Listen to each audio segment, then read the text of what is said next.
Sister had an affair with my fiancé months before our wedding. Mom knew and said nothing. Now, my sister's pregnant, crying over online hate. I'm a woman in my 30s here. My sister is only a year older than I am. It was painful to learn about this one because our relationship has always been so positive.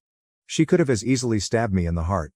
In addition, my fiancé and I have been together since high school and have supported one another through good times and bad. In a few months, we were to tie the knot. Why in the world they did this to me is beyond me. Even worse, our mother was aware of it, and my sister reportedly pleaded with her not to speak out of concern that she would become involved. She said nothing to me. My dad, fortunately, couldn't stand it and told me the truth. Never in my life have I been so furious. I chose to harm my sister in another way in addition to evicting my fiancé and discarding some of his belongings in the trash. Why not give my fiancé the same treatment? Easy. My sister and I had always gotten along well until she decided to sabotage our relationship months before my wedding, which I had let her attend as a bridesmaid. That's not something you do to anyone, much less your sister, your blood. Being an avid gardener, my sister created a garden for her dog after he passed away. I went to knock on her door. Naturally, I played nice, and she was unaware that I knew. I proceeded to discuss her actions with my fiancé, and I caused little harm to her garden. To be honest, I only smashed a few flowers. Do I apologize? Her justification pushed me over the edge. The excuse, "it just happened," is insufficient. I suppose that's just how my fiancé and I ended up sleeping. I informed her that I no longer wanted her to communicate with me and that I also did not want her mother to do so. Since I vowed to call the police if he ever came near me again, my fiancé has refused to speak. I feel like I should be crying, but I'm happy that I made my sister cry and yell at me. She understood the significance of marriage to me, and I am now unable to have that experience. Combine that with the fact that my dad, not my pathetic sister or fiancé, had to tell me this. Hell, not even my own mother spoke to me. She seems to let my sister live her life as she pleases. Tia, fuck you. Logan, fuck you. I would be overjoyed if they ever saw this. Edit 1. I'm disappointed that I lost the connection I've always given my all to, as a lot of people keep bringing it up. Naturally, I was eager to get married, but then this information was revealed. I was deeply hurt by it. At first, I didn't want to believe it. I nearly believed my father was deceiving me. It proved to be true later. I swear that now I have trust difficulties. Edit 2. Once again, I want to thank everyone for their suggestions. I feel more comfortable revealing them because of it. I will do my best to provide an update, but I am currently a ball of nerves because I know that when I do, it will go horribly wrong again. It's the least you guys can expect, hey. Last edit, I kind of ruined something really important to her, which is why I say I chose to hurt her. That seems like it would be a bit far for most folks outside of here, but that's just how I feel. I know it's not what you guys were hoping for. LOL, obviously it took some effort, though, because she believed I was incredibly insane for doing so. As I already stated, I have no remorse for causing her such pain. I apologize for my awful mood. I will undoubtedly expose them at some point today. The OP's response in the comments was, expose them to everyone and ruin them. OP. After I finished dealing with my sister, I truly contemplated doing this. To show her what the rest of the world thinks of her trashy ass, I could unblock her, if nothing else. But really, I still find it hard to believe she treated me in this way. Commenter. Have them exposed. They will attempt to reframe it and paint you in a negative light. Inform your extended family, his family, and your mutual friends. Inform them that you have severed all communication with them and that you hope to never see them again. OP. His sister was the only person that contacted me regarding this yet. What the hell happened? She asked me in a fit of hysteria. Uncertain about the rest of the family, she is totally on board with me in this. But right now, my father is the only person I can truly trust. Most likely, she does too. Commenter. What a terrible thing. What time did this occur? I'm shocked by your mother. OP. Over the last weekend, I discovered how my dad conveyed it to me in another comment I wrote. My sister allegedly made the decision to inform my mother. It's clear that she wanted her to remain quiet about it. My dad told me after my mom reportedly told him over the weekend, but not immediately. The problem is that I don't even know when they had sex. Neither my parents nor I were informed of that. It appears that my sister may have continued to hide this information for an indeterminate amount of time before deciding to tell my mother the truth. They might have done it multiple times, or even months ago, for all we know. I find it difficult to believe my fiancé, who has repeatedly denied ever having slept with her. I can't seem to grasp why my mom did what she did, yet a tiny part of me keeps attempting to defend it. She obviously didn't give a damn. OP. On social media, everyone is aware that the wedding has been cancelled. I apologized in a post for calling off the wedding, but I've disabled notifications because I continued receiving a ton of messages inquiring about what had happened. My cousin and his sister are the only ones who currently know. At the time, I couldn't even bring myself to speak to anyone else. I was really ill. However, these remarks are incredibly enticing and are giving me ideas. Update 1. Hey everyone, it appears that my previous post was removed. Once again, I appreciate your support and remarks. I learned a good deal. First of all, I did share my tale with her and my ex. To tag them, I unblocked both of them. A special thanks goes to the commenter who jotted down my appropriate response. I composed it, saved it, and added a few more words of my own. After seeing my story, my ex truly blocked me. After that, I forwarded my Reddit post to my sister. She didn't see at the time, but my ex's mother called me. She asked me how I was doing and whether I had heard the news, even though she was upset about everything. Sincerely, I couldn't stand to hear any more terrible news, so I felt a little sad. I questioned her about what she was discussing. So you haven't heard? She asked. I asked her to tell me, and I replied no. My sister is expecting a child. Logan reportedly told her this to try to get her to stop bothering my sister. I told her I had to end the call since I didn't want to hear from her any longer. I literally started crying 2 seconds later, so I'm glad she agreed. OP. My sister replied to my text and tale with the Reddit post link 2 minutes after I had been crying for 5 minutes. She begged me to remove it in a text message that was all uppercase. I would have chuckled a little if I wasn't so unhappy, but instead I just sat there and watched her destroy my phone. When she responded, "I'm coming over, and I'm telling mom that you're spreading my business online," I became even more irate. Okay, you huge kid? But I never answered. Even yet, I felt immobilized. OP. She's attempting to break down my door 30 minutes later. In a flash of rage, I opened it and began yelling at her in various, expletive forms. I informed her that it would remain up for as long as I wanted it to, despite her constant cries for me to take it down. She insisted that she didn't deserve the abuse she received online, and she even attempted to reassure me that she would have forgiven me if it had been the other way around, and that she had always supported me through everything. I punched her at that moment. A tiny part of me felt bad. My last post undoubtedly made it clear that I'm not the fighting kind. Funny, but in response, she said, "It's not my fault." When Logan had had enough of you, I told her that I hoped she would end up like her dog and that she deserved all the criticism she was receiving for destroying my relationship. I even said I was sorry I didn't wreck her entire garden and her foolish face. She was playing the victim the entire time, and I see now that I'm terrible for saying this. She told me to rot in hell and referred to me as vile. She insisted that I was punishing her for an error. I replied, "You have no idea what you've put me through, and I know you would have done the same thing if you were the victim."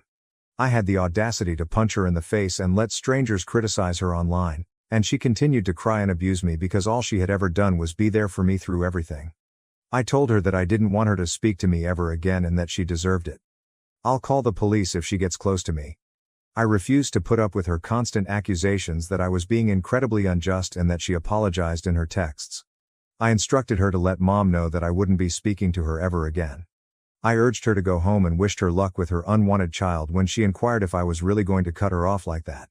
She didn't leave my porch again after that. In any case, it doesn't even matter that I had to clean my favorite vase.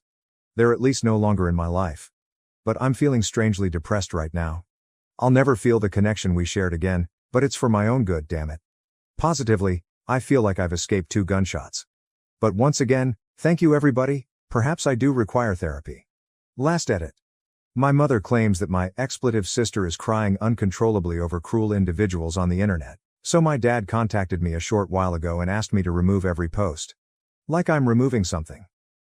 My mom keeps defending her by suggesting that we should take it easy on her, even though my dad is furious about her pregnancy. I'm not speaking to her because of this. But once again, thank you everybody. I have other things to worry about, and I'm tired. Update 2. I have formally made the decision to accompany my dad to LC today. He wasn't really angry about it, which surprised me. He is still on the Take Down the Posts team, though, which is why I decided what to do. Since there would be no need in attempting to reach me if I didn't respect the family, my mother doesn't want anything to do with me. Whoa, that almost seems like what I wanted. I've been getting support from my cousin and the sister of my ex. Since more people are gradually learning about the affair, both in person and online, my sister has apparently suffered meltdown after meltdown. She really got into an online argument with my cousin, and my cousin claims that my sister keeps pleading with her to tell me to remove the posts because she feels guilty and under pressure to do so. My ex's sister was the last person to tell me about him. She informed me that they did talk and that he doesn't feel comfortable leaving my pregnant sister alone, even if he isn't ready for a child. Additionally, he wants me to quit what I'm doing, but anyway, they were meant to be together. Surprisingly, my cousin and my new sister, as I like to refer to my ex's sister now, have helped me feel a little better. Actually, I've had a decent night's sleep. Still thinking about going to therapy. Despite my last interaction with my sister, I will always mourn the bond I had with them, and a very small part of me feels terrible about exposing my sister and ex. However, they deserve it because they have harmed me. It's their problem if they're not handling it well.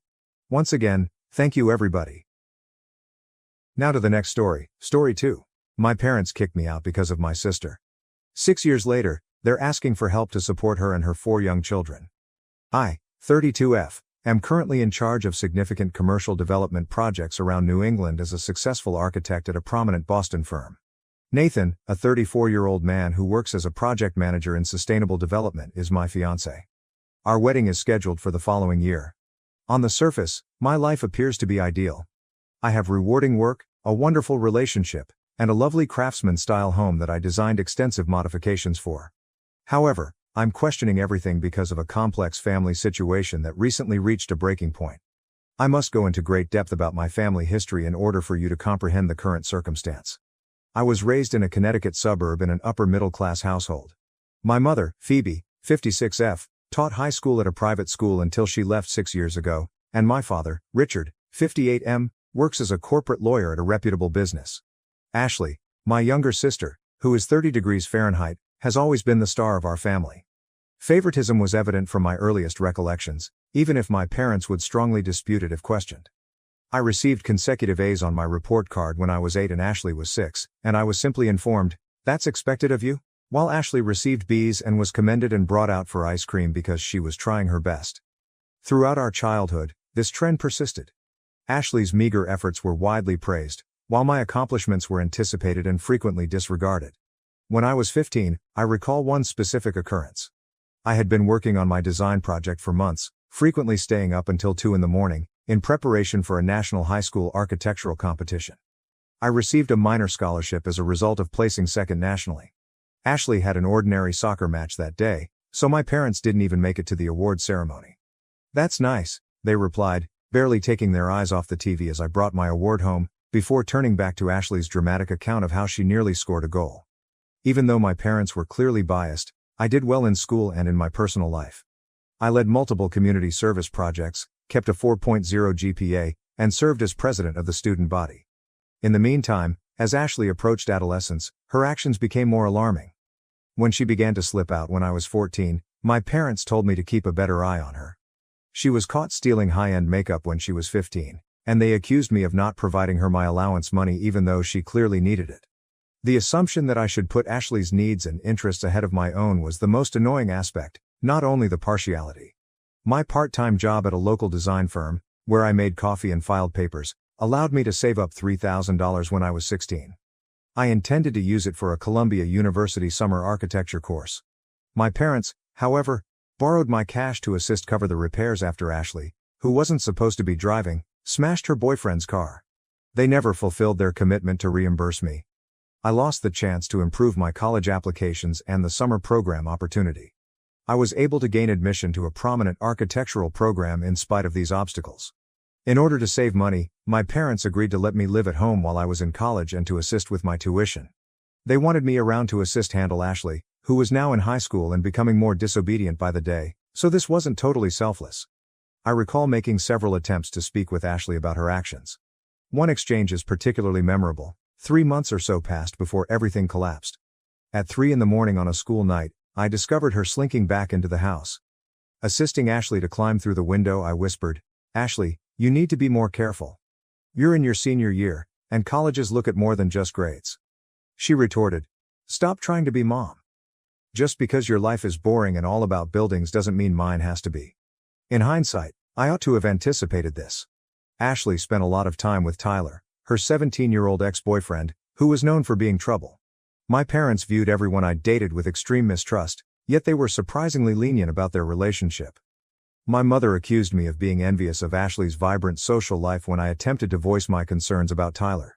6 years ago, everything drastically altered. One day, Ashley, a senior in high school at the time, came home and declared she was expecting a child. The father was Tyler. I can still clearly recall that night. Ashley sitting on the couch with a look of fear and defiance on her face, my father pacing the living room, and my mother sobbing uncontrollably. In the confusion that ensued, my parents somehow twisted the facts to accuse me of failing to keep a closer eye on her. My mother arrived in my room the following day with news that would forever alter my course in life. Without even looking at him, she stated, "You have to move out by the end of the week." I couldn't understand. What? Why? With Tyler moving in and a baby on the way, the house isn't large enough for all of us. Ashley needs your space. One approach to support your sister at this trying period would be to move out. I made an effort to reason with her. During my third year of college, I worked part-time at a nearby architecture business and maintained a 3.9 GPA. She insisted on finding me a cheap apartment close to university, even though I just requested for a few months. The worst thing was when my father summoned me to his home office the next day. He delivered another hit while seated behind his enormous oak desk, which he had always used to frighten clients. "We won't be able to continue paying your tuition," he stated in a cold, clinical tone. "That money is necessary for Ashley and the child. You'll figure something out since you're intelligent." I stood there looking at the man who had always emphasized the value of education and accountability, suddenly severing his daughter's ties after she had done everything correctly. The irony hurt. I packed my things that evening. My father stopped me in the driveway as I was packing the final box into my car. I briefly believed that he might reconsider. Rather, he gave me a piece of paper with a list of local women's shelters on it. He said, "Just in case," and went back inside. The next phase of my life was the darkest. For 4 months, I lived in my car and, for safety, parked every night in a different Walmart lot. In the architecture firm where I worked part-time, I would change in public toilets, take a shower in the campus gym, and keep my business attire in my locker. I took a second job working as a late-night barista, frequently juggling multiple jobs while attending classes. I asked a few family members for assistance, but they all turned me down. My 53-year-old Aunt Susan, who had always expressed her pride in my accomplishments, informed me that she didn't want to become embroiled in family strife. According to my grandparents, they were too old to handle the matter. I occasionally went days without eating a decent meal, barely making it on protein bars and coffee. I frequently slept off at my desk while working on my homework in the college library, which was open 24 hours a day. I kept my GPA the same in spite of everything. My escape was architecture. I put all of my suffering and willpower into my designs. My parents never once called to see whether I was still alive during this time. Ashley didn't either. After learning that she had given birth to a boy, I made one phone call, but it was awkward and short. After that, there was no communication for 6 years. I had to start over in my life throughout those 6 years. Despite working 60-hour weeks and living in my car and then a small room in a dubious area of town, I finished with honors. A famous Boston business was interested in my final thesis project, which was a design for a sustainable community center with transitional housing that received multiple prizes. Living in a small studio apartment and trying to save as much money as I could, I began my career as an entry-level architect.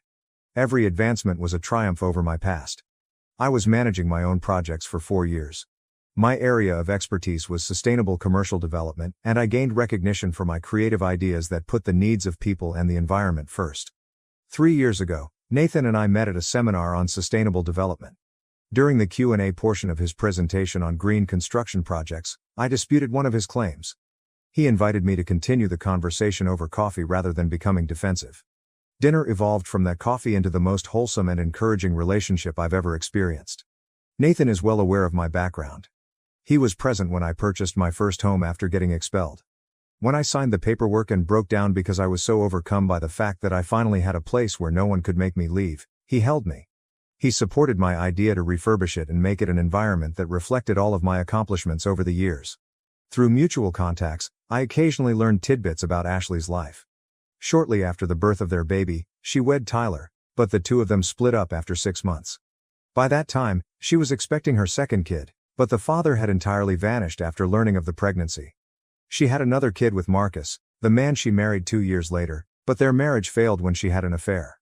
She is now pregnant once more and doesn't seem to know who the father is. I got a call yesterday from an unidentified number right before bed. After 6 years of stillness, my mother called. She initially pretended nothing had happened, inquiring about my life and showing interest in my accomplishments. I briefly felt like that young child again, excited to tell my mother about my achievements. I even began to tell her about my recent promotion to senior architect and my engagement. Then she revealed the true reason she had called. In order to assist Ashley and her kids, my parents want me to return to Connecticut. They say they're too old to care for 4 small children, and my father will shortly be retiring. They even had the gall to claim that, as the successful sister, it is my duty to support the family. My mother said, "You've always been the responsible one," with that cunning tone I so vividly remembered in her voice. Now more than ever, Ashley needs her big sister. Family must remain united. A chilly chuckle erupted within me. Family have to stick together? I said it again. When I was sleeping in my car, where was this family? When I was barely eating and working 2 jobs? When there was nobody for me to turn to? I went on despite my mother's attempt to stop me. You absolutely abandoned me, kicked me out, and stopped paying for my schooling in order to help Ashley.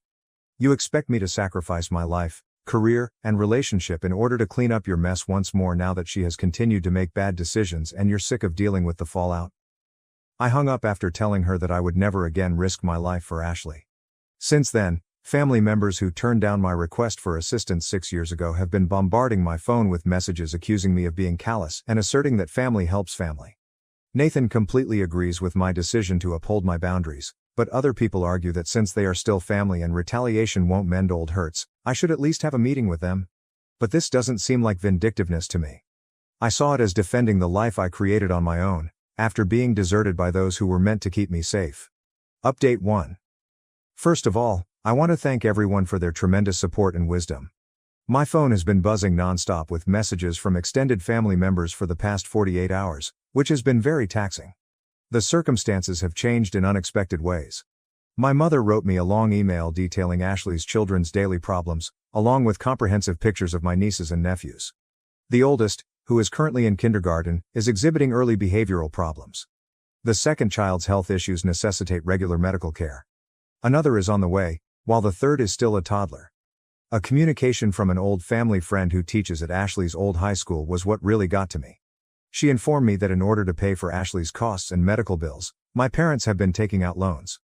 My father has delayed his retirement indefinitely, and they have already remortgaged their home. Ashley personally sent a direct message, which was the most unexpected development. She reached out for the first time in 6 years, not to apologize but to let her big sister know that she had changed and needed her. She talked about acknowledging her past sins and is attending therapy. Although I've seen this pattern before, I still have a part of me that wants to believe her. In order to keep both physical and emotional distance from the family, my fiancé Nathan proposed a compromise, providing financial support for the kids' schooling through a trust fund.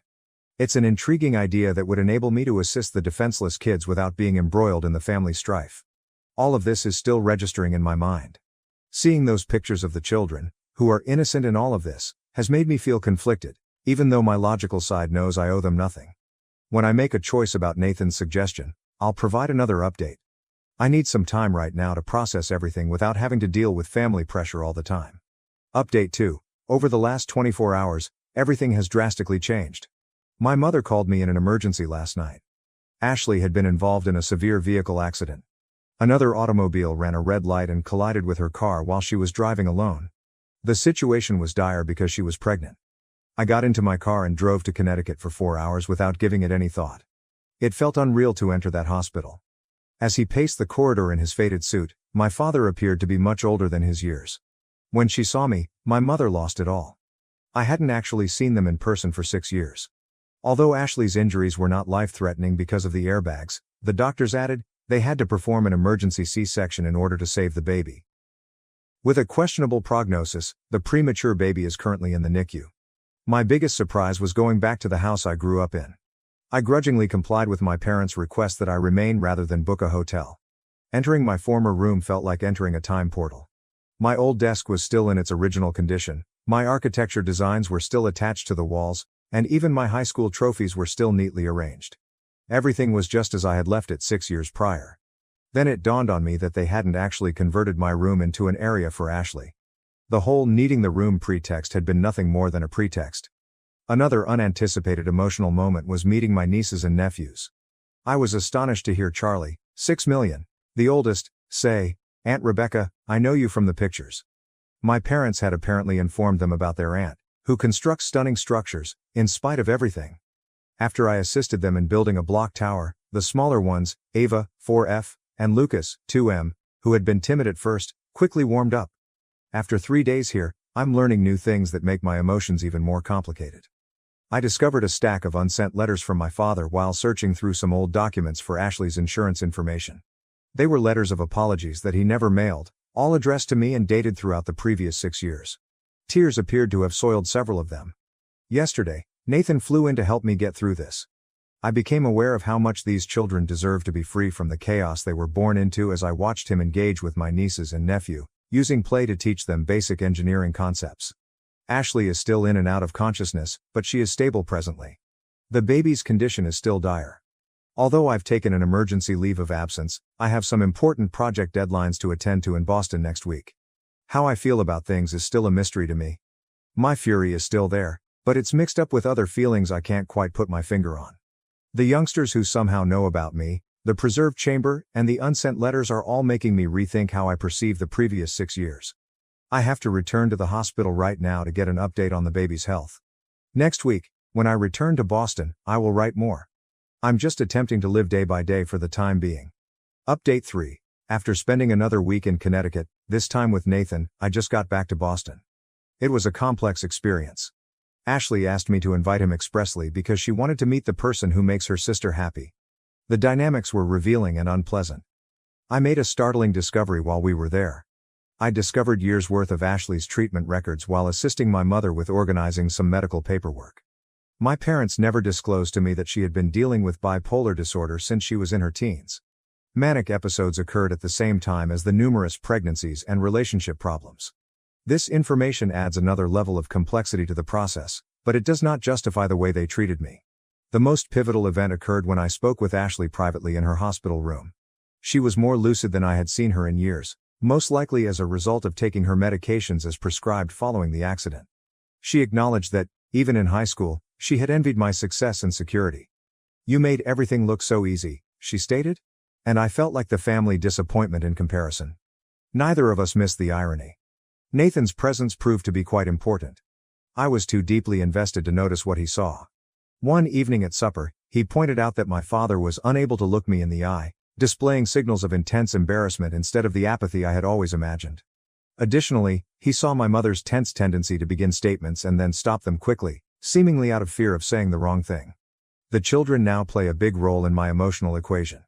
Charlie, 6 million, my oldest nephew, showed me his architectural drawings, which were sloppy but sincere attempts to replicate images of my work that my parents must have shown him.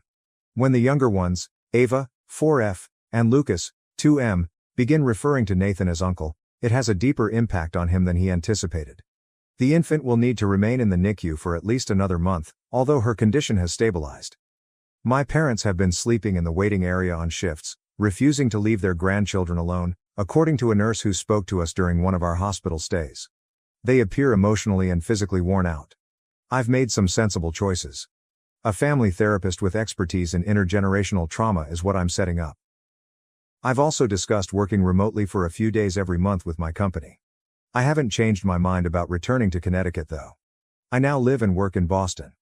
On the way back to Boston, Nathan and I had a lengthy conversation. His statement, "Sometimes the hardest part of healing isn't forgiving others. It's forgiving yourself for still caring," really resonated with me. I've been feeling bad about not being able to control my rage in its purest, protective form, so this really spoke to me. I have a crucial client meeting tomorrow, so I must concentrate. Strangely, at the moment, routine work duties feel both anchoring and inconsequential. After our first family therapy appointment, which is set for next week, I'll provide another update. Update 4, something important happened during my parents' trip to Boston last weekend, so I had to write this update.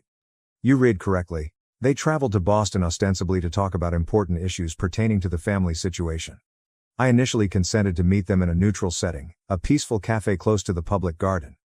But they persisted in touring my residence because they claimed to be interested in learning more about my life. I reluctantly consented after speaking with Nathan and establishing explicit guidelines on the length of their stay. It was surprising how they responded to my house. Normally stoic, my father broke down when he saw my architecture awards in my home office. However, their true purpose caught me completely off guard. They produced paperwork that demonstrated they had been covertly putting money aside for me ever since they expelled me. I've never witnessed my father sobbing so much in my life. He clarified that for 6 years, they had established a different savings account and contributed the amount equal to my college tuition each month. It has grown to a significant amount with interest. Their justification? They intended to leave it in their will because they were too embarrassed to deal with me personally. A fierce confrontation resulted from this revelation. I let out years' worth of suppressed rage because I could no longer contain it. "Do you think money can fix what you did?" I yelled. "I lived in my vehicle. I didn't eat. I tried to keep up my grades by working till I was worn out." My father then made a statement that really stopped me cold. "We don't expect forgiveness," he stated. "We just want you to know that your suffering has haunted us every single day." He then showed me his diary, which detailed all of my accomplishments that he had followed over the years via social media and professional networks. He mentioned my advancements, my first significant project, and even the Sustainable Design Prize I received the previous year. After sobbing quietly, my mother finally opened out about Ashley's past mental health issues. Evidently, they had observed similar behavioral tendencies in Ashley's early years but disregarded the warning signs in favor of managing me as the stable child. She acknowledged that their parenting style had been completely incorrect. When they mentioned their most recent worries, the topic of conversation changed. They disclosed that Marcus, Ashley's ex-husband, is attempting to obtain full custody of their child by using the accident and Ashley's history of mental illness. Just as she is beginning to stabilize with her new medicine regimen, they are concerned that this could lead to another breakdown.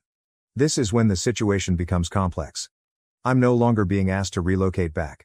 Rather, they are asking me to assist them in locating a reputable mental health center in Boston for Ashley and the child after she is discharged from the NICU. In order to assist with the other children while Ashley receives the care she needs, they wish to sell their Connecticut home and relocate closer. Nathan, who remained close by to provide assistance if necessary, subsequently made a significant observation. They're finally acknowledging their mistakes and trying to find actual solutions instead of just dumping responsibilities on you. I'm still taking it all in. Although the money they saved doesn't change the past, their persistent covert efforts at making amends reveal a level of regret I hadn't previously thought of. My father's journal seems like a heartbreaking reminder of what might have been, a father who was proud of his daughter's accomplishments but was too embarrassed to say so out loud. To learn more about Ashley's custody dispute and what part, if any, I should play in it, I'm meeting with a family law lawyer tomorrow. Additionally, I'm looking into psychiatric hospitals that focus in postpartum mental health treatment. Regarding my assistance with Ashley's treatment plans, I have not responded to them. Although I have a strong desire to uphold rigid limits, I also acknowledge that this could be an opportunity for genuine, structural change in our family's dynamic. This time, with the right boundaries and expert assistance, things could be different. Once I've decided how I want to participate in these new developments, I'll provide another update. Update 5. I've made some decisions regarding my relationship with my family going forward after giving it a lot of thought and attending multiple family therapy sessions. Initially, in response to my parents' inquiry concerning Ashley's care, I assisted them in locating a respectable mental health and postpartum care center in Boston. I did, however, clarify that my participation would be strictly limited and professional. Although I will not be personally involved in Ashley's daily care, I was able to connect them with the resources they needed through my professional network. My parents' savings account has been transformed into a trust fund, of which I am the trustee, for Ashley's children's education. This arrangement guarantees that the funds will be utilized suitably while upholding professional boundaries. Nathan used his financial planning and contacts to assist put things up. I never imagined how my relationship with my family would change over time. I've developed a methodical approach to keeping in touch that safeguards my personal well-being, even if I won't be returning to Connecticut or taking on any caregiving duties. We've decided to continue family therapy sessions and have frequent video chats with the kids, with Ashley being contacted directly only in case of emergencies. Even though my mother still calls a lot, I've seen a big shift in the way she handles things. She no longer makes demands or guilt trips before providing family information, and she respects my limits when I tell her that I'm too busy to talk. My father made the most unexpected revelation. In addition to sending me a formal written apology outlining particular occasions in which he failed me as a father, he began visiting his own therapist. Instead of the cliched, "I'm sorry for everything," I had anticipated, I received a considerate acknowledgement of particular negative behaviors and how they affected my life. After being admitted to the treatment center, Ashley is beginning to show recovery. At last, the infant is well and no longer in the NICU. I've made arrangements for a child psychologist to work with her older children to help them deal with these changes while I keep an emotional distance. I've decided not to include my family too much in our wedding arrangements, which Nathan and I are moving forward with. Although they will be invited as guests, friends who helped me through my darkest moments will play the customary family roles in the wedding. I am content with my choices as I look to the future. It's a carefully planned relationship that safeguards my mental health while recognizing the intricacy of familial ties, even though it's not the total reunion some might expect for. I've discovered that taking care of family members doesn't have to mean compromising my own health or giving in to toxic relationships.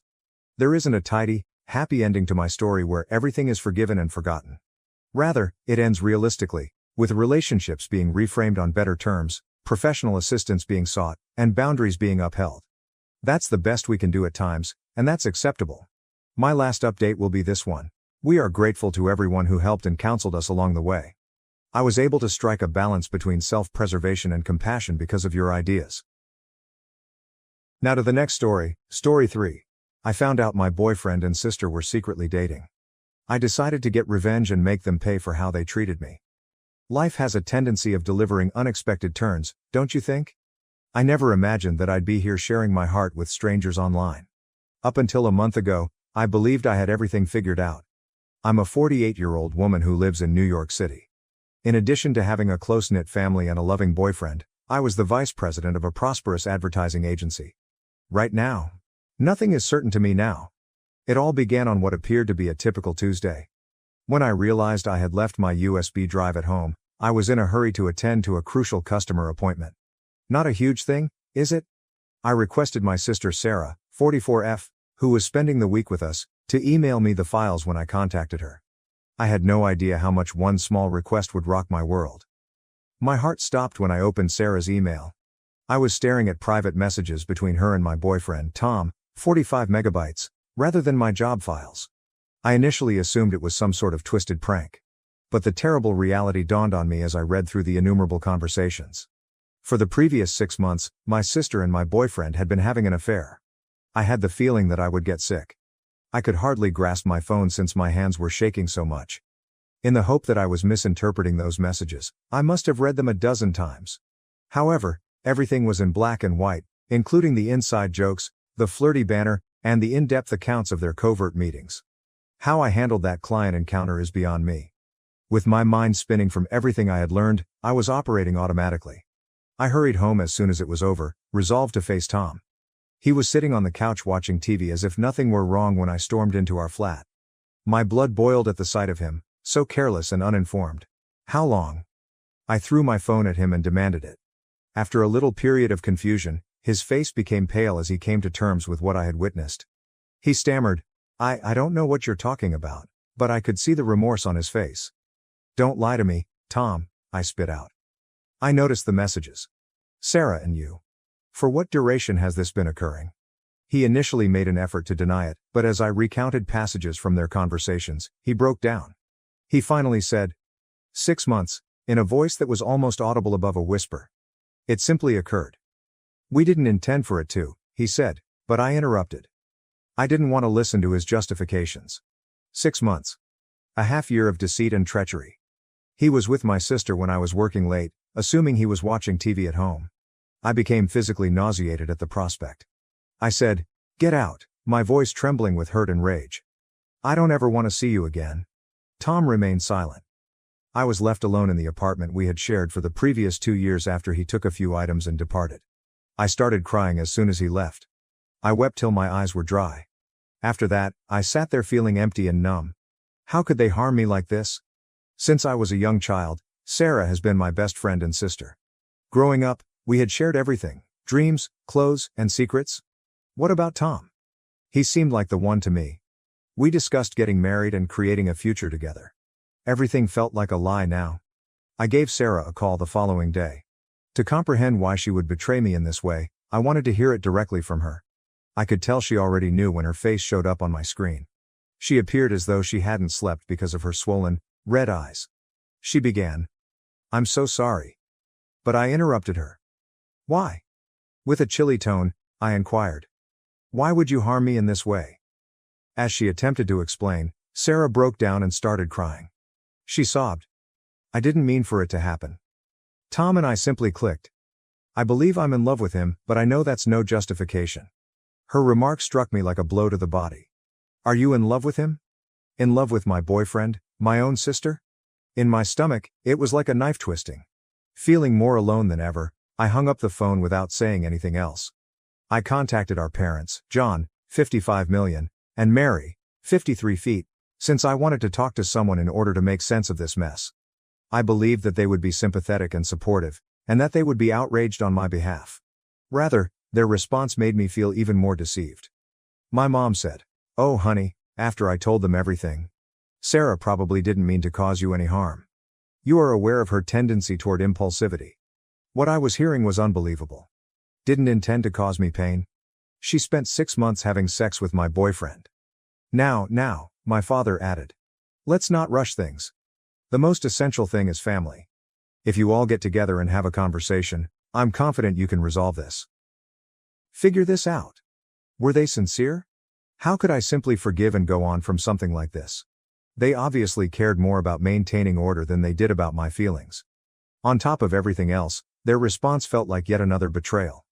As the days went by, I saw that I alternated between intense fury and debilitating melancholy.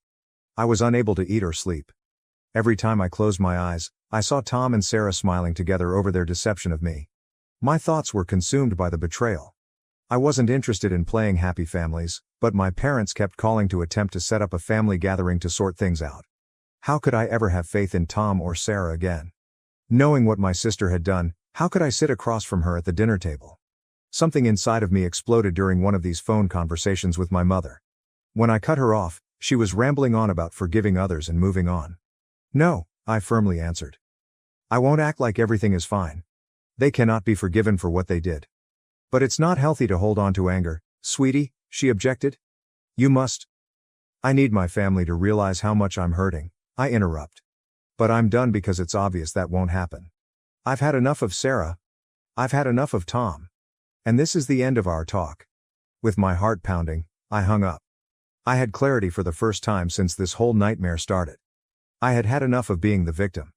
I had to take charge of my life once more. I scheduled a meeting with a lawyer and called in sick to work the following day. As I told my narrative, Jessica, 50 degrees Fahrenheit, listened calmly and then leaned forward, her eyes concentrated and alert. You have choices, and you have been wronged, she continued.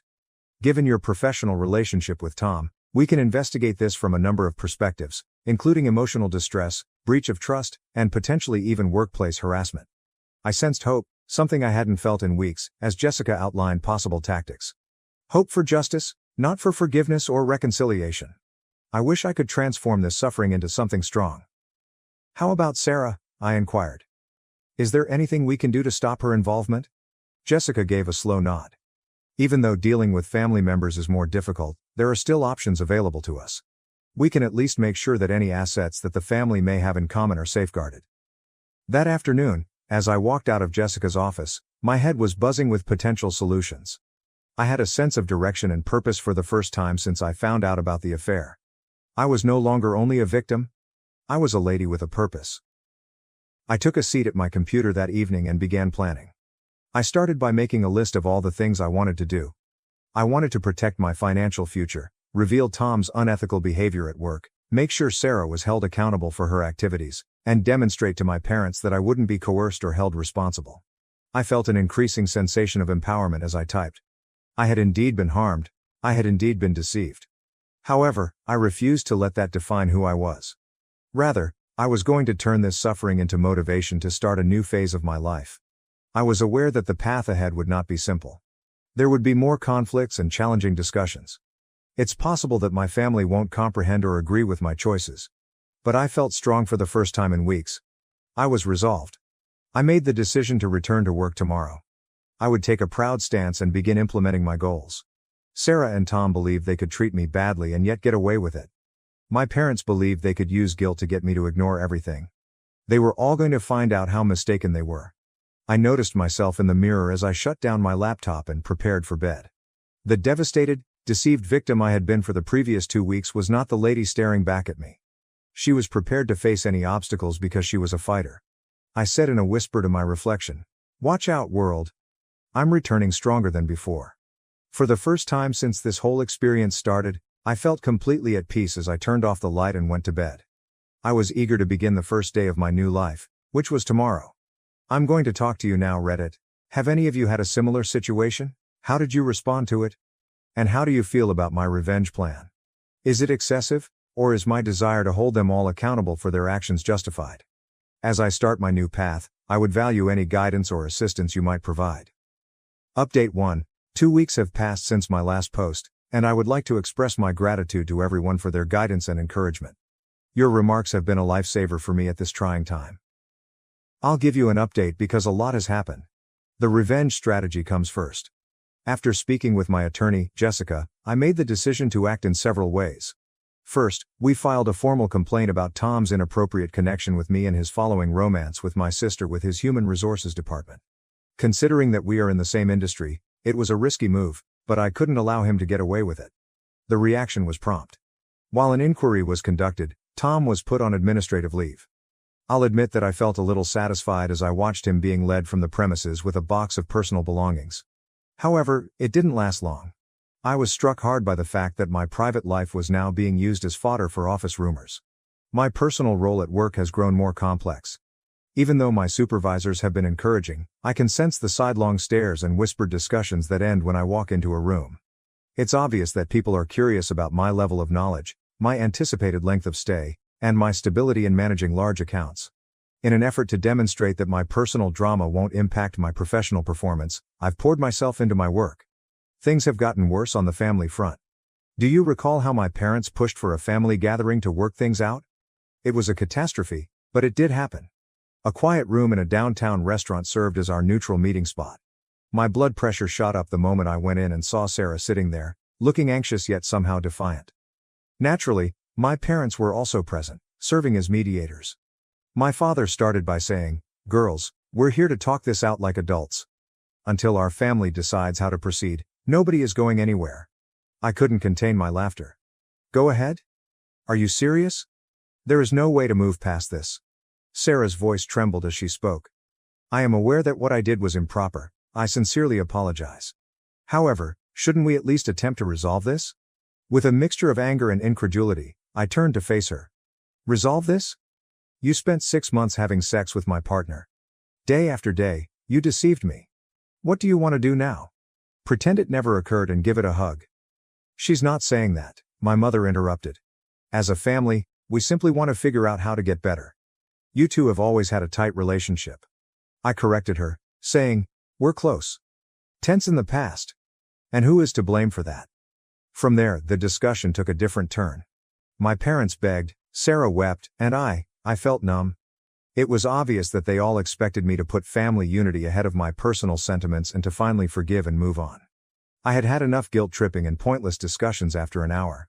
With a loud scrape of my chair against the floor, I got up. "This is useless," I remarked. "It appears that you have all determined how this should proceed without taking my feelings into account. Well, I'm not complying.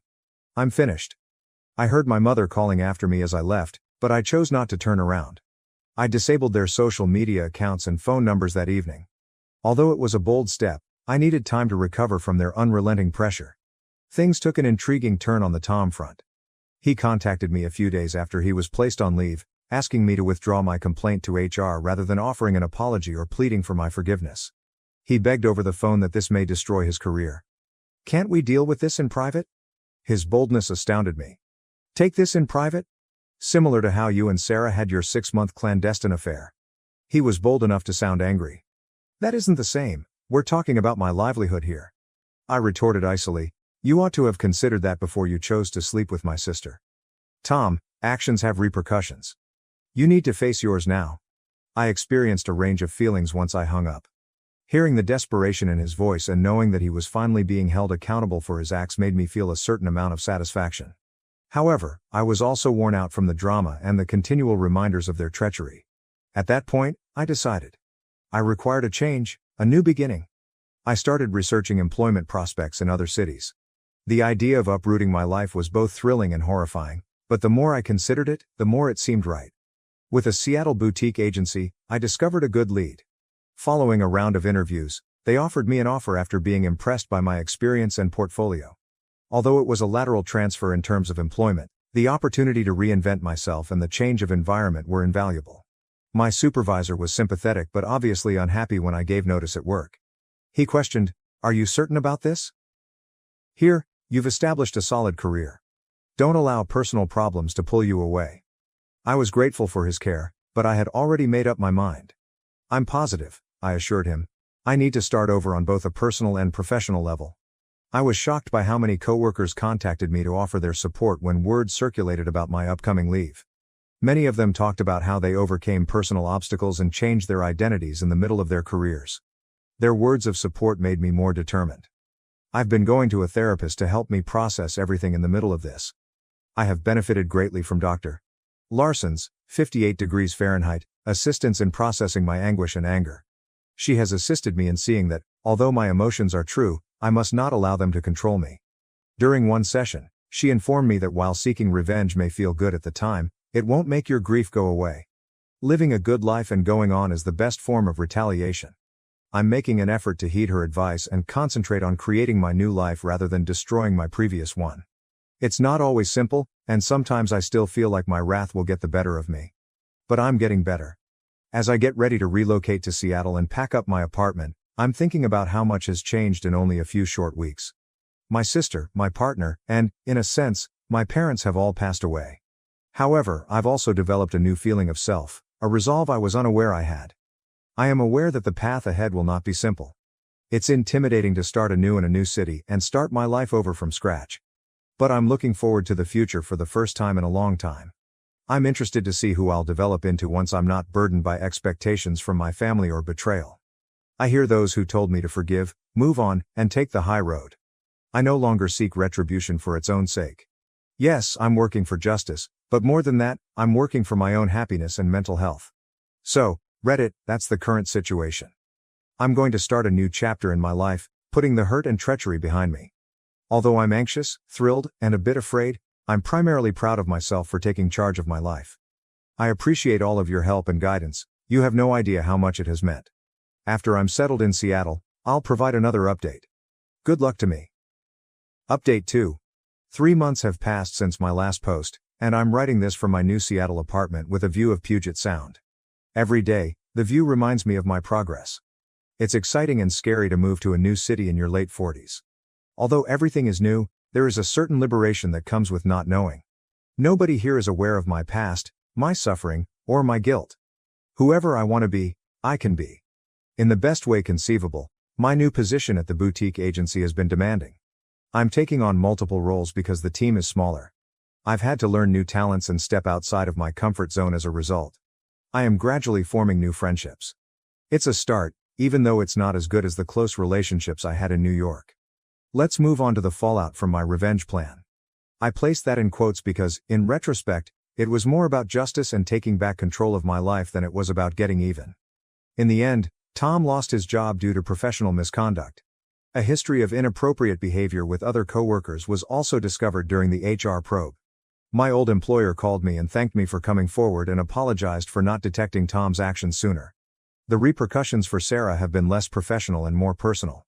As word of her affair spread, she lost acquaintances, and our parents finally seemed to understand the seriousness of what she had done. She wrote me a tearful letter last week, filled with explanations and apologies. She talked about how she had always felt like she was living in my shadow and of her own fears. The letter concluded with an appeal for pardon. For the first time, I sensed a tiny fracture in the wall of wrath I had constructed, but I'm still not there, not even close. I haven't replied yet, and I may not do so. Additionally, my parents have begun contacting me more often.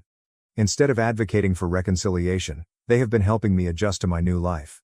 In order to send a housewarming present, my mom even inquired for my address. My own self-change has been the most notable. Peace has slowly taken the place of the rage that previously overwhelmed me. Even though I still get angry occasionally, they are become less frequent and less severe. This approach has been greatly aided by my therapist, Dr. Larson. Forgiveness is something we've been working on, Not for Tom or Sarah, but for me. She has aided me in seeing that forgiving someone does not include accepting their actions or allowing them to return to my life. It entails letting go of the grip that rage has on me. I've been concentrating on personal development and self-care. I've started taking photography classes, joined a reading group, and started doing yoga and meditation. I went on my first date since the whole situation last weekend. It wasn't a life-altering experience, but it was nice to meet someone new. His name is Mark, 52 million. In terms of my career, I'm succeeding in unexpected ways. My enthusiasm for advertising has been rekindled by the new beginning.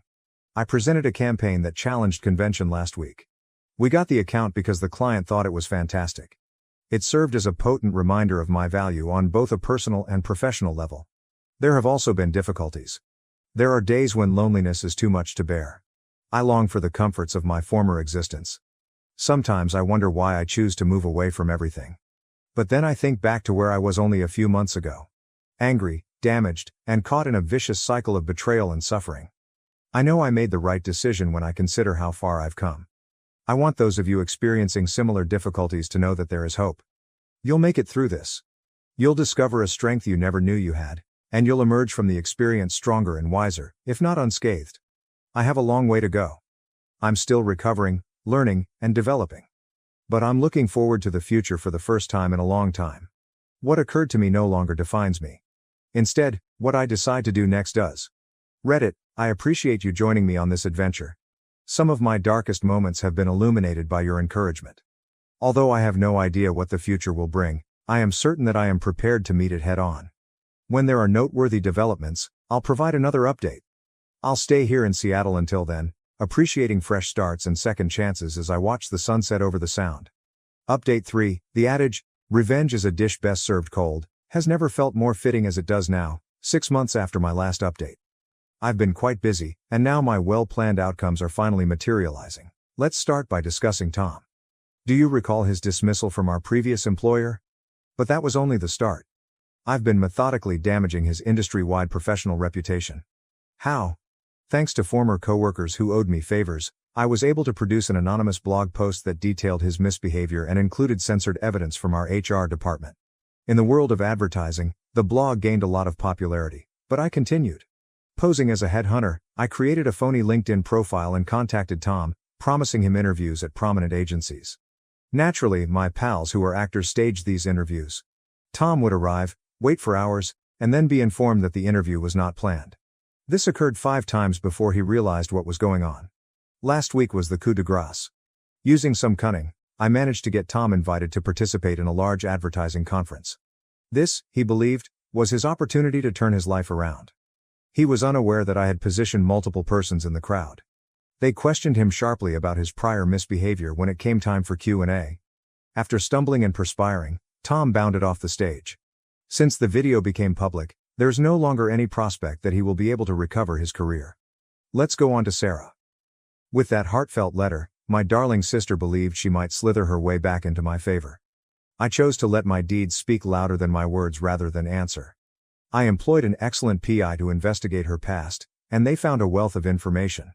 As it happens, Sarah has a history of taking out loans from our parents and never repaying them.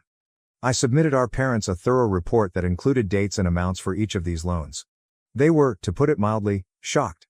However, it wasn't all. Additionally, the PI found proof that Sarah had embezzled money from her job. That little issue was resolved when her company's audit department received an anonymous tip. When I discovered that Sarah had been lying about her educational background, however, it was the cherry on top.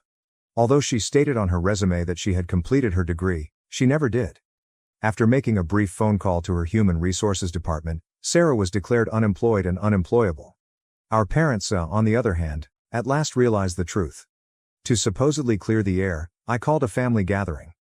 Rather, I showed a PowerPoint that listed all of Sarah's deceptions and manipulations across the years. It was immensely satisfying to see the changes in their expressions from bewilderment to shock to rage. Sarah is now totally cut off from them, both financially and emotionally. This degree of retaliation may seem extreme to you, but I can promise you that it is just. I almost got destroyed by these people.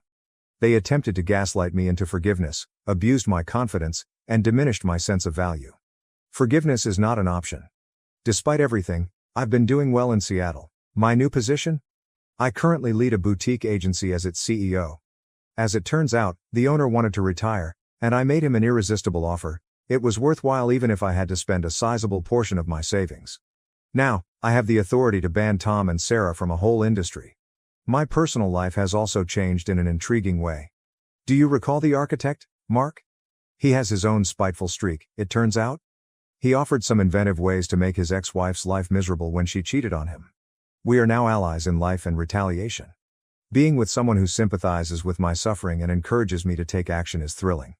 In addition, I have established a support group for those who have experienced familial betrayal. I've gained some wonderful allies, and it's been helpful. We encourage one another, exchange tactics, and sometimes even assist one another in plotting retaliation. I adore it. It's like a book club with a twist. Some of you may be wondering if any of this makes me feel bad. The answer is definitely no. I provided Tom and Sarah the opportunity to express genuine regret and make amends. Rather, they attempted to control me and force me to forgive before I was ready. They are now realizing that their acts have repercussions. I want to respond to those of you who suggested that I be the greater person or take the high road. Sometimes it's overrated. Fire must sometimes be put out with fire. I'm not saying that everyone should follow this route, but for me, it was essential. This retaliation has been empowering, therapeutic, and well worth the effort. I feel a sense of calm that I haven't experienced in years as I sit in my corner office with a view of the Seattle skyline. The rage that used to devour me has given way to contentment. It feels amazing to be in charge of my story now. Remind yourself that you don't have to be a victim if you find yourself in a similar circumstance. You don't know how powerful you are. Don't be scared to use it, but use it carefully. My last update will be this one. I'm ending this chapter of my life by making sure that the people who harmed me never forget what they did, not by forgiving and moving on. I appreciate everyone who has followed my journey. Cheers to fresh starts, delicious retaliation, and the strength that comes from taking charge of your own destiny. Be careful, world. Not only am I back, but I'm returning with a bang. Now, on to the next story, Story 4. My father crushes my dreams to protect the golden child and refuses to pay for my tuition, but I get my sweet revenge. I have a younger brother, 28, and we were raised by our dad, 56, ever since we were in middle school. My dad has always favored my brother over me, and with time, I got used to it. I was never the kind of son that my dad wanted because, unlike him, I had no interest in sports or doing the typical macho stuff that boys do. I was always more into more typically feminine things, which is why I was a huge mama's boy growing up. I loved everything to do with the kitchen, reading books, and even singing. My dad tried to make me play football with him, but I was no good at it, so gradually we grew apart. My brother, on the other hand, was exactly the kind of son that my father wanted. He was a rough and tough boy, not afraid of getting dirty while playing or even getting hurt. He was the perfect son for my dad, and it was very obvious that he loved my brother way more than he loved me. He'd always have great things to say about my brother but never me. My mother, however, never played favorites. She was fair to both of us, and that's why I loved her more as well. I did put in an effort to befriend my dad and spend time with him, but once we'd grown apart, he didn't seem too keen on fixing our relationship either. Unfortunately, the glue holding our messed up family together, my mother, passed away when I was in 8th grade. She'd been suffering from cancer, and by the time we realized it, it was too late for her to be saved. She was gone before we knew it. My mother's passing pretty much devastated me, and I kind of spiraled during that time. My only solace was the kitchen, and I'd whip up something new every day as if my life depended on it.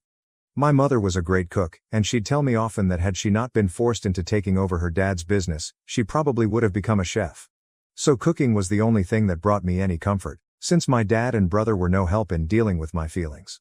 They suppressed any emotional reaction they'd had to my mother's passing, and if anything, grew even more distant from me when, in normal families, something like this would have brought us closer. My fixation on cooking pissed my dad off even more, and he'd keep bugging me to get out of the damn kitchen and do something more manly.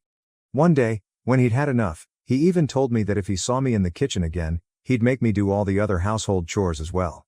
He told me to be more like my brother and man up, which ended in a huge fight where I told him he never loved me, and he agreed to it.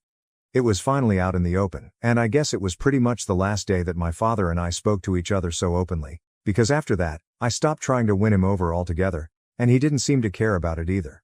For the next few years, I spent all the time I had in my room, listening to music and studying new recipes.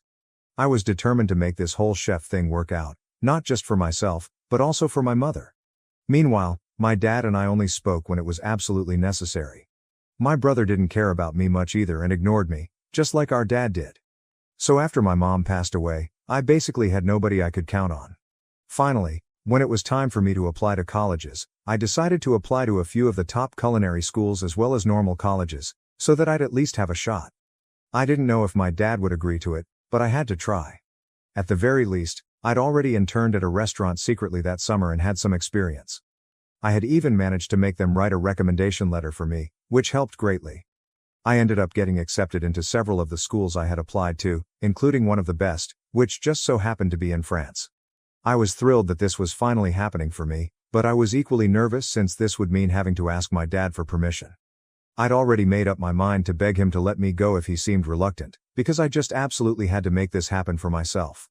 I wasn't prepared to give up on my dreams under any circumstances. So I did tell my father about it eventually, and while I was ready for him to reject my request, saying that it wasn't a masculine profession, I was absolutely not prepared for him to decline paying my tuition at all. I still remember being really confused when he told me that he wouldn't be paying for my education at all, since it wasn't as if my dad was poor in the slightest. As a matter of fact, he was pretty well off and could easily afford to send me to France, but money wasn't the reason he wasn't ready to pay for my tuition.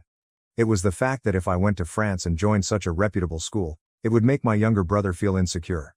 He was struggling with his grades and couldn't bring himself to focus, so my dad wanted me to either go to community college or find a way to pay for my own tuition. I was astonished that he would do something so cruel to his own son and didn't know what to say to him. I tried to tell him that I needed this, but he was hell-bent and absolutely unwilling to pay for my tuition. He even told me that my brother's well-being was his topmost priority and that he didn't want me competing with his son. I could hardly even believe that this was happening because I couldn't imagine any other father in the world crushing their child's dreams like this just for their favorite. After a lot of pleading and sobbing, when he still refused to budge, I ended up getting into a huge fight with him where I said a lot of things to him and then left his house for good. I started living with my maternal aunt, my mother's older sister, instead. The only reason I hadn't moved out earlier was because I found comfort in the house where I'd grown up with my mom and also because I didn't want to change schools, which I'd have to do if I moved in with my aunt, since she lived pretty far away from the high school I went to. I told her all about my dad and how he'd outright refused to pay my tuition, and that I needed her help. It felt like crap asking her for a ton of money since she wasn't as rich as my dad, but she reassured me that she'd take care of all my expenses. Somehow, she managed to get all her friends to pitch in and sent me to the culinary school of my dreams, and I'm always going to be grateful for that. Once I got there, I worked part-time as well and tried to make the most of my time there to make all the money that was being spent on me worth it. I worked really, really hard and made my way up. When I graduated, I was one of the most skilled chefs there and even got a job just a few months after I graduated. I started working at a really high-end French restaurant, and I sent half of my salary back to my aunt to repay whatever debt I had. Slowly but steadily, I was just lucky that I didn't have to rely on a student loan, or maybe I'd never be able to pay any of it off. Anyway, I worked in France for a few years before finally moving back home, once I'd saved up enough to open up my own restaurant. It's been a couple of years, and in the meantime, I worked at another restaurant here as the head chef while also working towards my goal of opening up my own restaurant someday. It was all finalized a few weeks ago, and I was able to finally open up the restaurant I'd been working towards for so long. Two of my friends from back when I was in France also joined in on my business idea and became co-owners with me, which is why I was grateful when they allowed me to choose what we were going to name the restaurant. They happened to be from the same state, so we were all okay with opening our restaurant in my city of choice as well. I chose to name it after my mother, which was a really lucky coincidence for us since my mother actually has a really beautiful and uncommon name in the city we called our home. It was all finally falling into place. A few days back, we even had a little party for a few select guests before we were officially open for business. Of course, I invited my aunt and a few of her friends who'd also pitched in to help pay for my tuition. I also invited some of my friends back from school, but that was pretty much it. I didn't invite my father and brother because of obvious reasons. Even if I'd wanted to, I couldn't have since I hadn't spoken to them ever since I'd left home, and neither had they bothered to ever get back in touch with me. I guess all of us were better off this way, but I should have known that they would definitely show up to piggyback on my success someday. And that's exactly what happened. At the party we threw, they showed up an hour before the party was due to begin but weren't stopped by security since we shared the last name. They claimed that they were here to surprise me, and at least that bit was true. I was definitely surprised when I saw them. My dad and brother greeted me like nothing awful had ever happened in the past and were really warm towards me, probably for the first time in my entire life. I was shocked to see them, so I just froze when they first entered the restaurant. My buddies noticed that something was off, and after politely greeting my family, they left us on our own. I'm thankful that they were able to pick up on my discomfort. I still hadn't recovered from the shock of seeing them again when they dropped another bomb on me and showed me a gift that they'd brought for me. It was a portrait of my mother, and my dad even told me that he commissioned it for me to hang up in my restaurant. As soon as he'd heard that a new fancy restaurant with this name was opening up in our city, he'd known that it was definitely none other than his son. He even told me that he'd always known that I had it in me. My brother, too, was jumping on the bandwagon and praising me, telling me that he was immensely proud of me. I couldn't believe my ears and knew instantly that something was very strange about all of this. I didn't say much and kept waiting for them to get to the point because I knew there must have been a reason for them to be here. I let them speak, and eventually, they did get to the reason they were here. Apparently, my brother was working as a bartender now, and even that was possible just because my dad had managed to convince a friend of his to give him a job at his club. My brother's grades had kept falling throughout high school and college, and that's why he didn't end up in the high-paying positions my dad had always expected from him. On top of that, he'd also been slacking during his high school football games, which is why he wasn't able to get a sports scholarship either. Ironically, he's the one who ended up having to go to community college because he got rejected everywhere else. What they wanted me to do was make my brother a partner in the business so that he'd have a more respectable position, even though he had done absolutely zilch to deserve it. I had the urge to laugh in their face but somehow managed to hold back and instead told them that I'd think about it. I wasn't going to think about it though. I just didn't want to turn them away. I wanted them to stay for the party because I had a much better plan in mind, to humiliate my family, who'd come out of the woodwork as soon as they received word of my success. They seemed reasonably pleased, but boy, oh boy, they had no idea what was about to come. After a while, our guests started arriving, and in an hour or so, everyone we'd invited was there. I spent the evening socializing while my dad and brother also did the same, and I even heard them boasting about me to a few people while I marveled at their sheer audacity. Towards the end of the party, it was time for the hosts, namely me and my partners, to give a toast. My friends went first since I wanted to save the best for last. Then, finally, it was my turn to speak.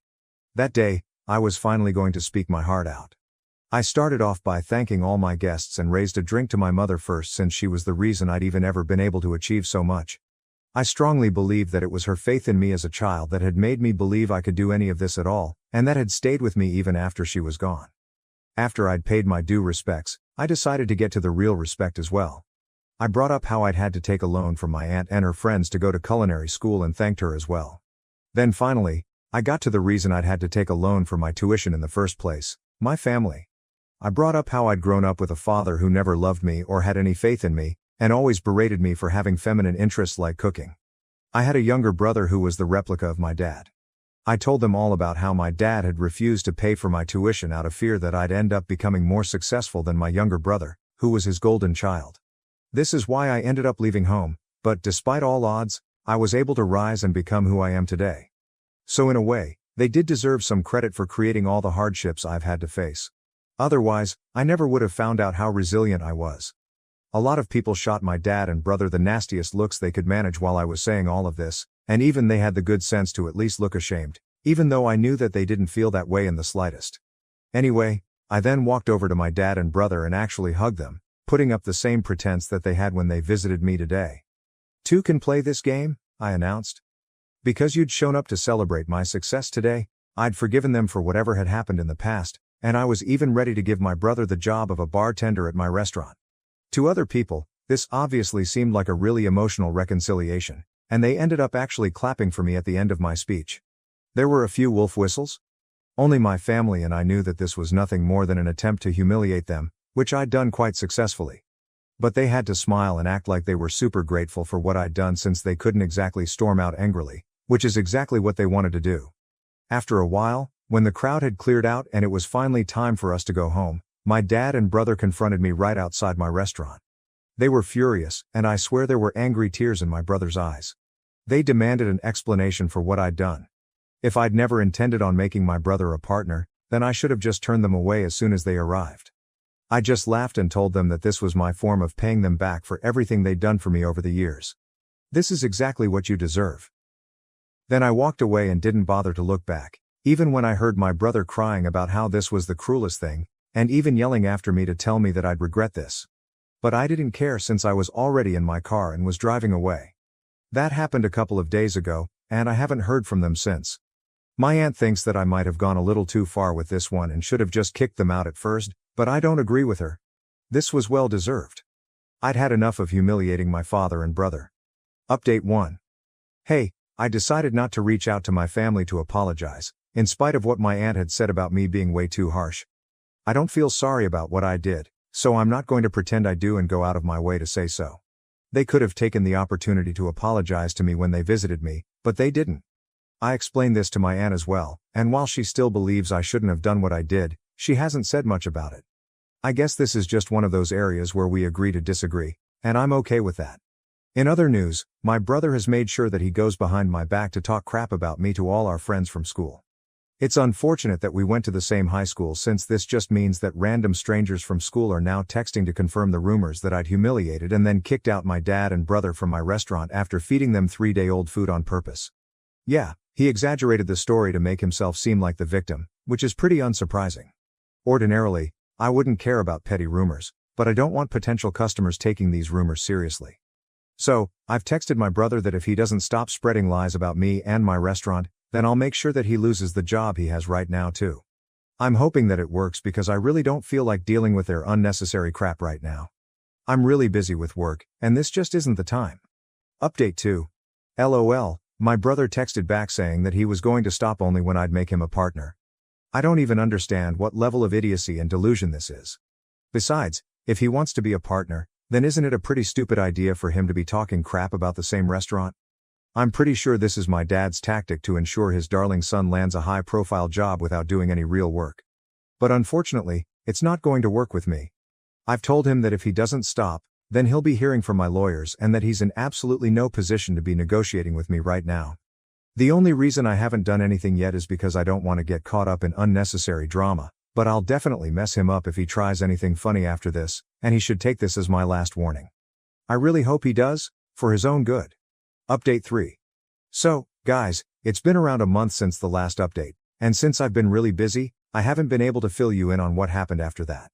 My brother did stop talking crap about me behind my back, but they were still pretty desperate to join in on my success. So, my dad decided to pay me a visit with my brother a few weeks ago, just to intimidate me. They showed up at my house, threatening to sue me for using my mother's name for my restaurant, and even told me that they'd already spoken to a lawyer.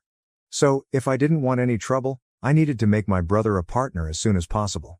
Obviously, I called their bluff immediately since no lawyer would take up such a stupid case. I think they were forgetting a very important fact. She was my mother too, and not just his wife. As far as I was concerned, no law could stop me from using her name. By then, I'd had enough of their bullcrap, so I told them that if they didn't leave me alone, they'd be forcing my hand, and I'd have no option but to call the cops. My brother lost his temper at that point and tried to grab me by the collar, but luckily, my dad held him back. I think it was the constant humiliation that had finally gotten to him and he'd snapped. Well, it wasn't my fault, and they were lucky that I didn't call the cops right then. I told my dad that he needed to get the hell out, but he only told my brother to go cool off in the car and that he wanted to speak to me in private. After my brother left, he tried to manipulate me by telling me that if my mother knew what I was doing to them, then she'd be really upset with me and I should bury the hatchet. At this point, I told him to leave me the hell alone because even I was at my limit. He couldn't just use my mother to get his way. That was just low. To be honest, we were way past the point of reconciliation. Not once had either of them apologized to me, even once, so I really didn't understand why they expected me to forgive them without even asking for it.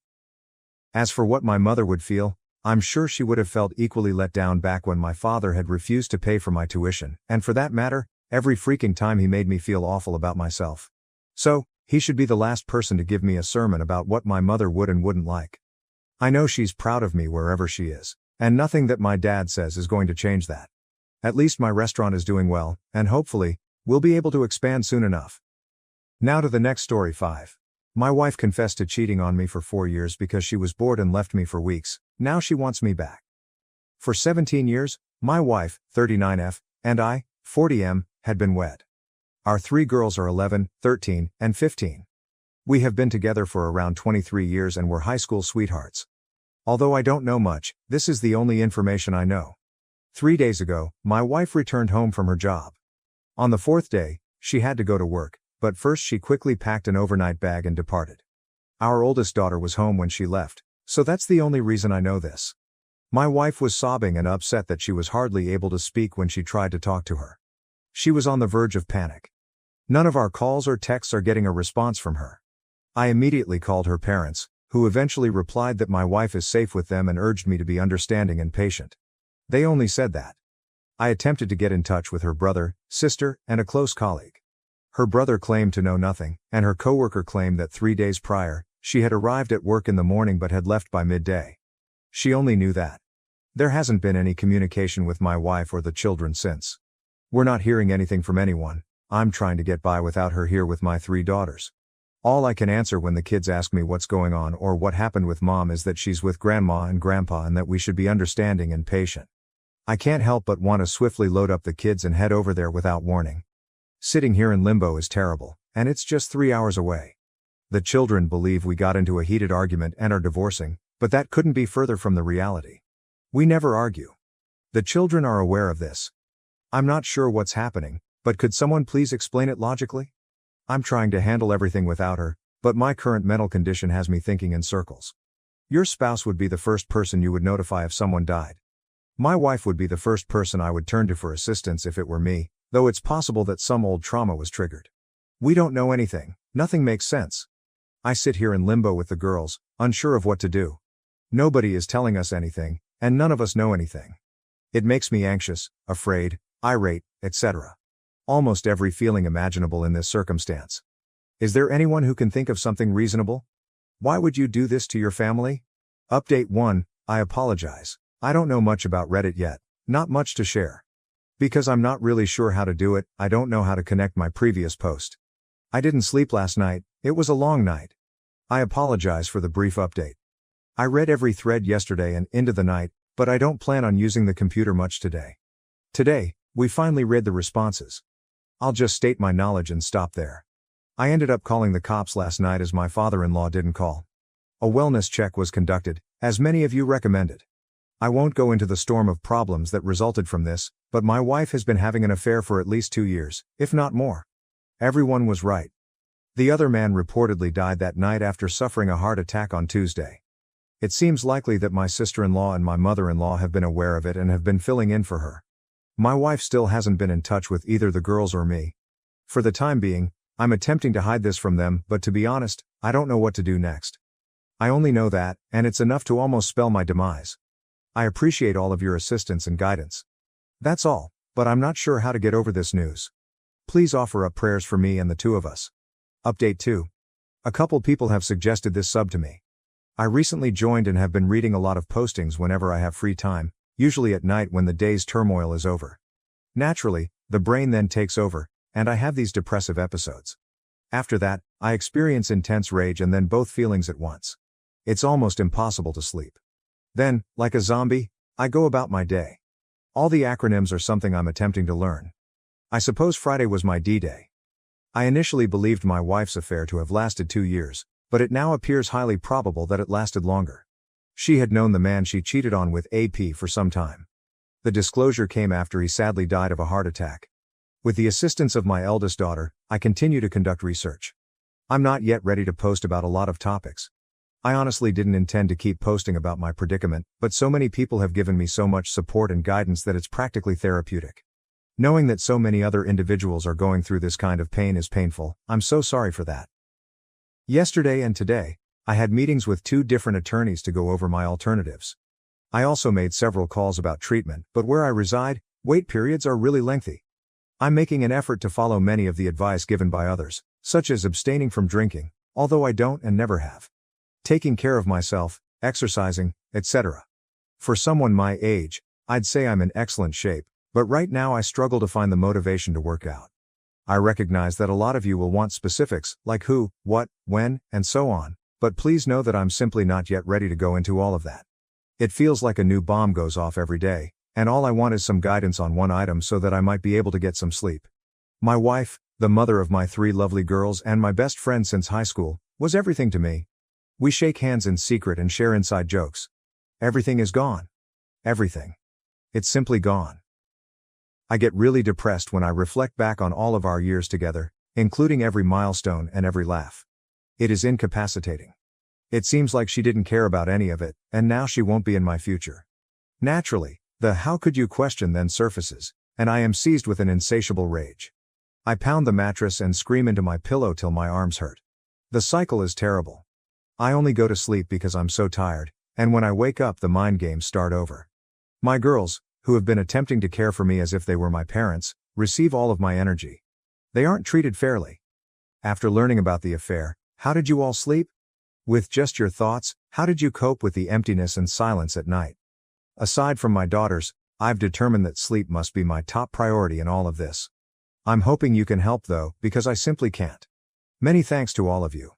Update 3. I apologize for my relative inexperience on Reddit. A little more than a week has passed since my D-Day, however I'm not sure how much of my circumstances I should reiterate or repeat. I've since discovered that my wife's affair lasted for more than 4 years. No precise time frame yet. It most likely began emotionally before becoming bodily.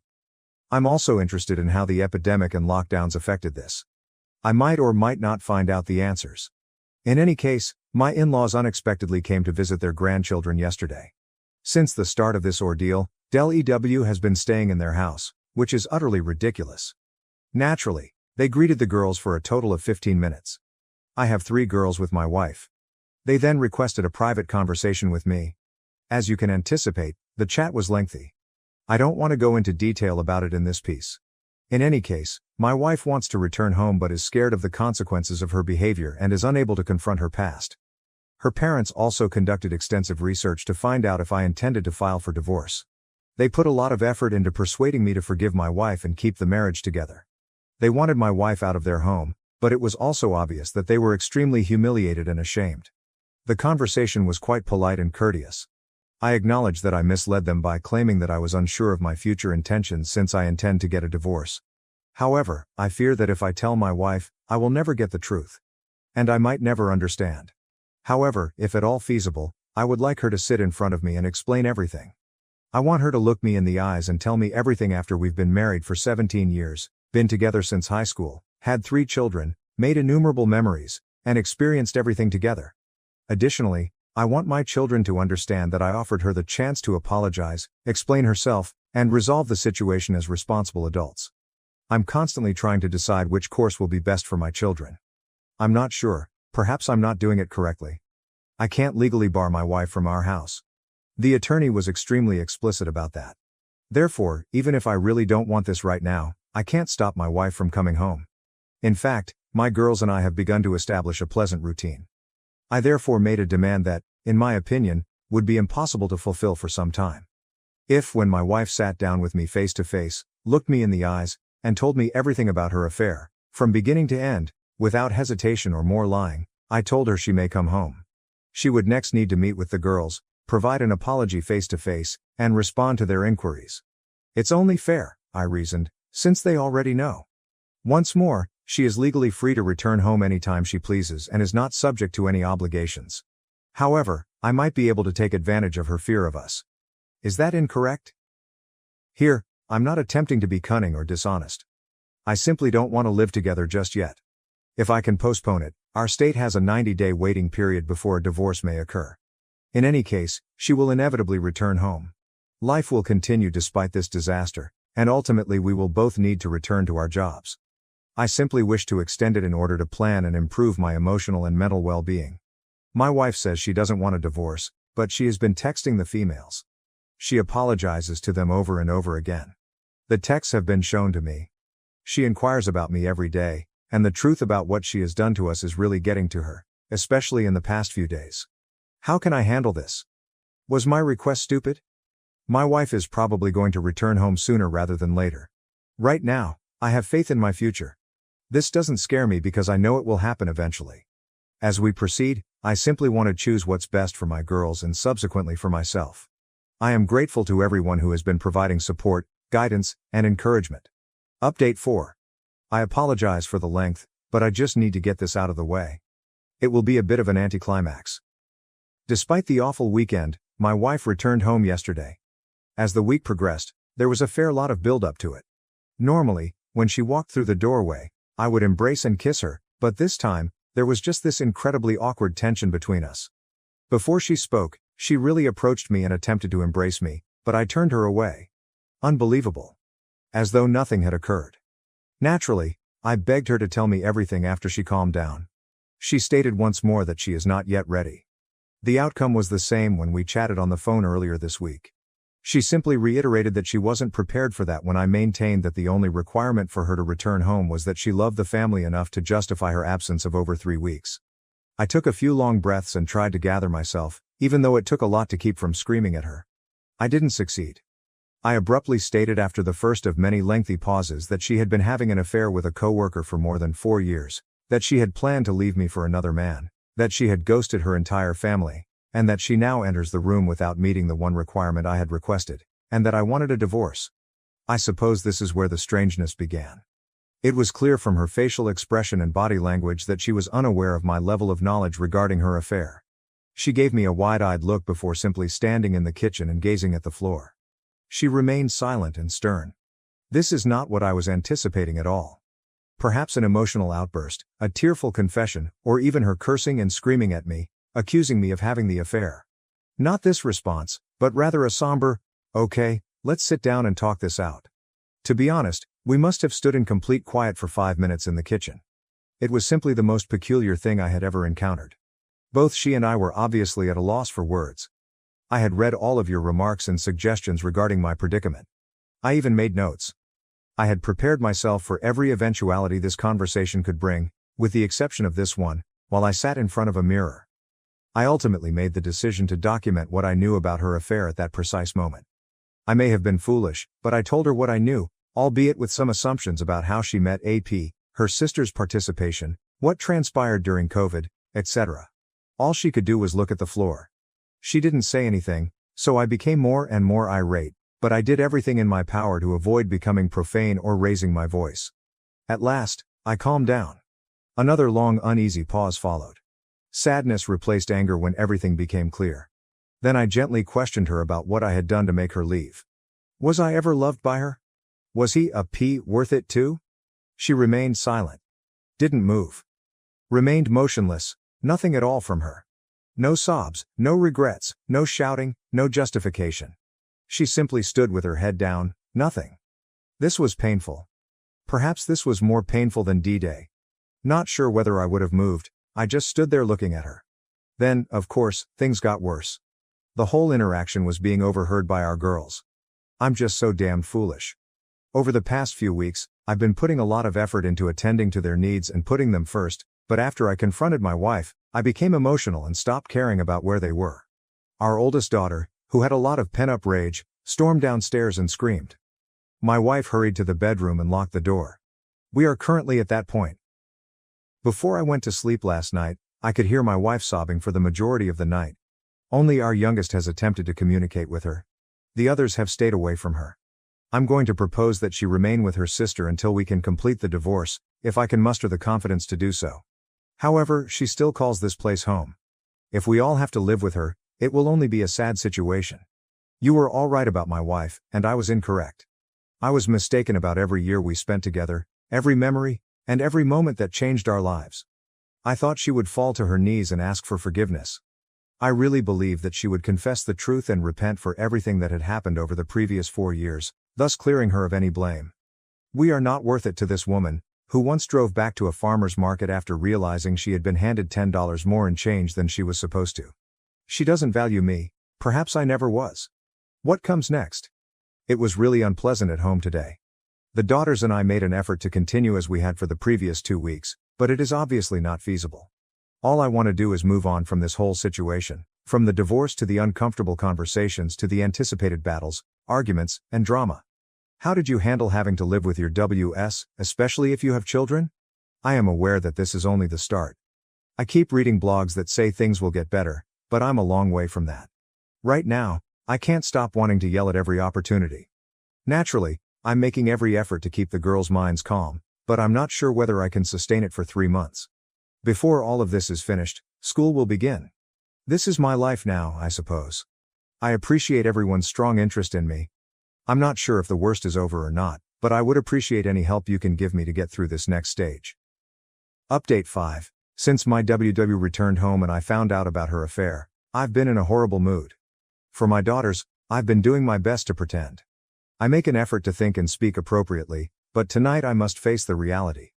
It comes in waves, as many of you post every day, but tonight I was struck by a very large one and became somewhat agitated. My WW has yet to get a lawyer despite the divorce being filed. And once more, I'm attempting to be as gentle and patient as I can in this situation because I'm beginning to see the possibility of an uncontested divorce that we primarily manage ourselves. But I'm not sure after tonight. We've been living together throughout the week, and because WW works so near to our family home, she spends Friday evenings at her sister's and Sunday nights at home. However, if there is no traffic, her sister is an hour away. It's been a habit of basically avoidance over the past few weeks, with WW essentially keeping to herself and the girls and I trying to go about our daily lives regularly. Even though we have informal conversations every evening, my oldest daughter and my WW have stopped talking after a few heated arguments. Right now, it's for the best. I've been following a lot of your advice lately, in addition to what I've read. I put a lot of effort into maintaining my self-control around my wife, and even though it requires all of my strength and willpower, I've been brief and uninterested in our small conversations, although always being courteous and respectful. The past 2 Fridays, up until now, she has arrived home from work, gathered a few things, and left for her sister's for the weekend before I have even returned from work. Not tonight though. When I got home, she was waiting for me in the kitchen. I attempted to ignore her tonight, but she gently took my hand and asked if I was going to treat her this way because she wasn't ready to discuss her affair with me. By the way, since everything went viral about a month ago, this is the first time she has ever spoken about her infidelity. I made an effort. I swear to you, I tried to just walk away and bite my tongue, but I became angry because our daughters weren't home at the time.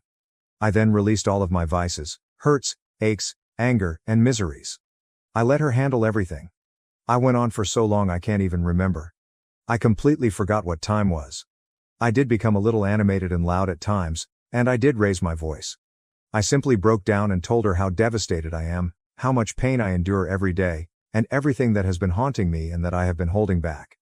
I mean, if I tried to summarize what I said, this piece would be 4,000 words long. I had no intention of stopping once I got rolling. Naturally, I broke down and became tearful once more. After this, I was furious with myself. Damn it, I've been doing great. She reached me. I allowed her to affect me. I was aware that it would occur. I was aware. Horrible. I can only express so much in the waiting room, and it has been building for a while. Additionally, WW genuinely broke down and became emotional for the first time. She started crying furiously, which surprised me. Unfortunately, seeing that she was experiencing the same pain as I was made me pleased. I wish I didn't care, but it felt good to watch her finally cry since it showed that there was someone with some empathy inside of her. Surprisingly, she apologized several times as I was exploding. She would only mutter, "I'm so sorry," while sobbing in an awful way. Eventually, though, I left the kitchen before she could gather herself enough to say anything more. I begged her to stop bothering me. That's what occurred. She spent some time in the kitchen before heading back to her sister's house. After a half hour, the girls realized something had happened when they got home. Although it's difficult to conceal, I wasn't prepared to discuss anything and don't believe they should be aware of this. Do they? I don't want to stop the 2 youngest from making development because they have been doing a lot better. I also don't want to add fuel to my oldest's fury by telling her about this. I detest this so much. I detest it. I ought to have remained composed. I should have simply ignored my WW and walked straight by her. Right now, I'm not sure. Looking back, it seems like she was merely attempting to bring up her affair but was unsure of how to do so. Obviously, she didn't go very far because I blew out. I am now genuinely concerned for her. I don't want her to suffer any harm, but I am aware that many of you will be critical of me for this. With almost everyone ignoring her, she has been alone with her thoughts and secluded. Although it's true that she deserves it, she is still a person and the mother of my children.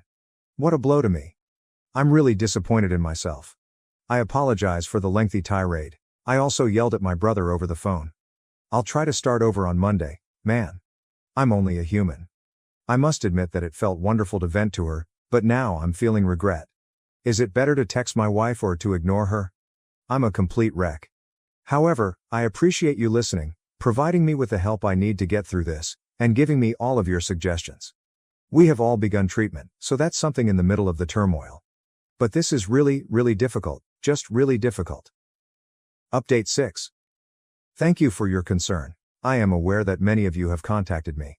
The majority of you were right. Things aren't going well, and I haven't had any opportunity to access the internet. I was hoping to take a vacation from the internet, but I've been regressing a lot this week. It has simply been terrible. My wife has been really kind and has been apologizing for her affair, crying, smothering me, and knocking on my door at night to talk. She hasn't really left me alone this week. I've spoken to her when I felt like it, but I've also mostly ignored her. On Wednesday night, I finally lost my temper with her and told her to stop bothering me. Then it occurred last night. After her affair blew up, my soon-to-be ex-wife returned home a little more than a month ago. Now that we've started this awkward cohabitation routine, she came into my room after the daughters had gone to bed and begged to speak with me alone. In contrast to how she had been approaching me all week, I fed her first, but in order to avoid making the same mistake twice in front of the kids, we finally went to the garage and sat in my car. I apologize for the lengthy apology. She filled me in on everything. We spent about 3 hours out there, she said. I'm not sure how much to divulge. I couldn't sleep, so I stayed up all night listening to her cry again. I also shed tears. I would then become so enraged that I would have to force myself not to walk in and yell at her. Then sob, then rage, and so forth. I apologize if I don't reply to anyone for a day or so, but I need to get this off my chest before I try to sleep. Having my WW apologize and ask for another chance all the time hasn't helped. I had to leave for a few hours tonight as well in order to avoid her. Simply put, being around her hurt so much. In any case, her sister introduced her to her AP approximately 5 years prior to COVID, seemingly with no romantic ambitions. However, he was a higher up at the company she presently works for and wanted to work for. She was able to convince him that her affair was not the reason behind her wish to change careers. However, it goes without saying that she had more motivation after changing employment. The AP started flirting with her once she was hired. Texting at first, followed by images, and then more texting. Then, right before COVID struck, things got physical. She wanted to tell me right away after confessing to her sister, but she chose to keep it to herself. Naturally, my wife claimed that she went NC with her AP shortly after, but he contacted her again as soon as the limitations and lockdowns were relaxed, and she continued to speak with him until the physical aspect of the affair resurfaced. She claimed to have halted the affair a few times out of remorse once businesses resumed operations, but she continued returning to him, thus it never ended. In essence, she provided a great deal of information. She recited the full 5-page packet of handwritten notes detailing her affair history, responding to questions as she went. She made false claims about weekend getaways with the girls, work-related travel, traffic bottlenecks, problems with her parents, shopping excursions, etc. The list was long, as I had expected. She told me so many falsehoods that I simply believed everything she said without question. They were merely a front to be with him though. It only made me feel worse to hear it all. Everyone was right. Her love, however, never truly wavered. She never became aloof during all of this, unlike what I frequently read.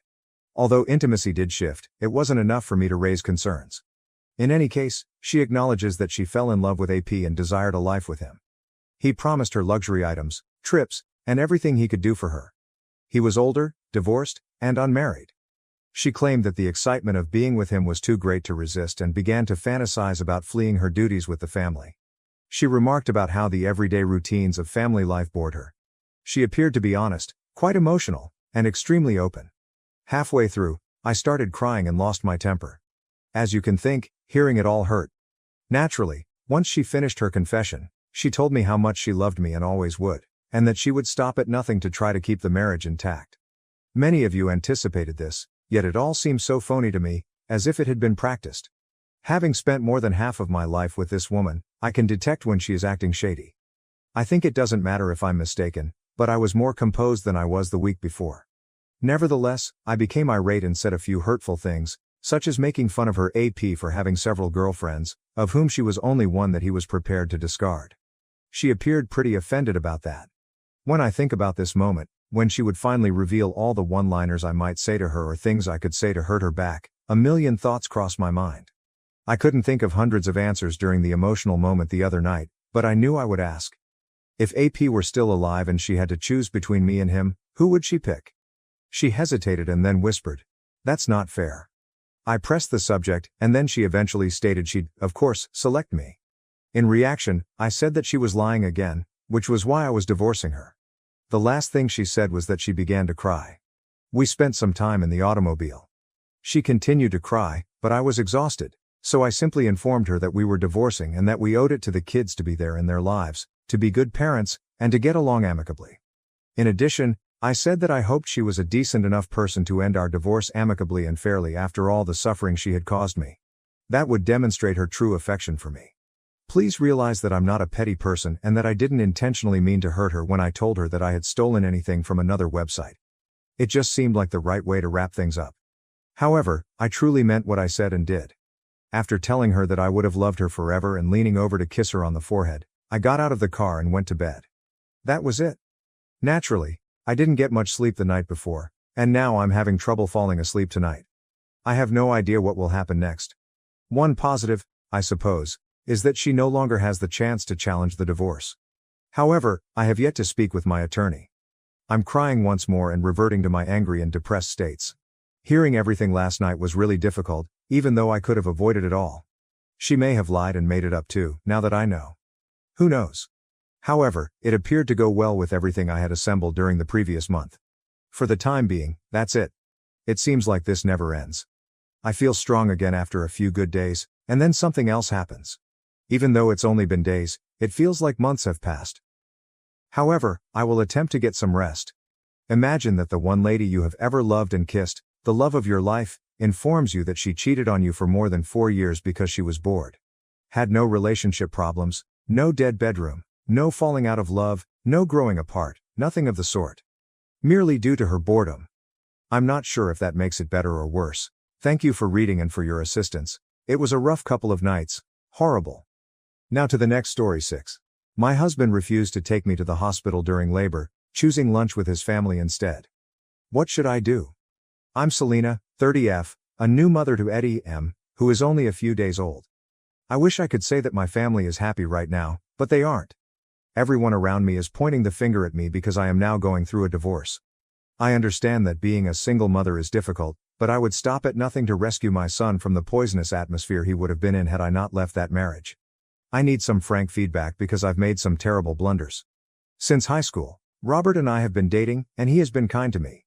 He planned dates, got me flowers, took me to get my nails done, and did all the other romantic things that girls like.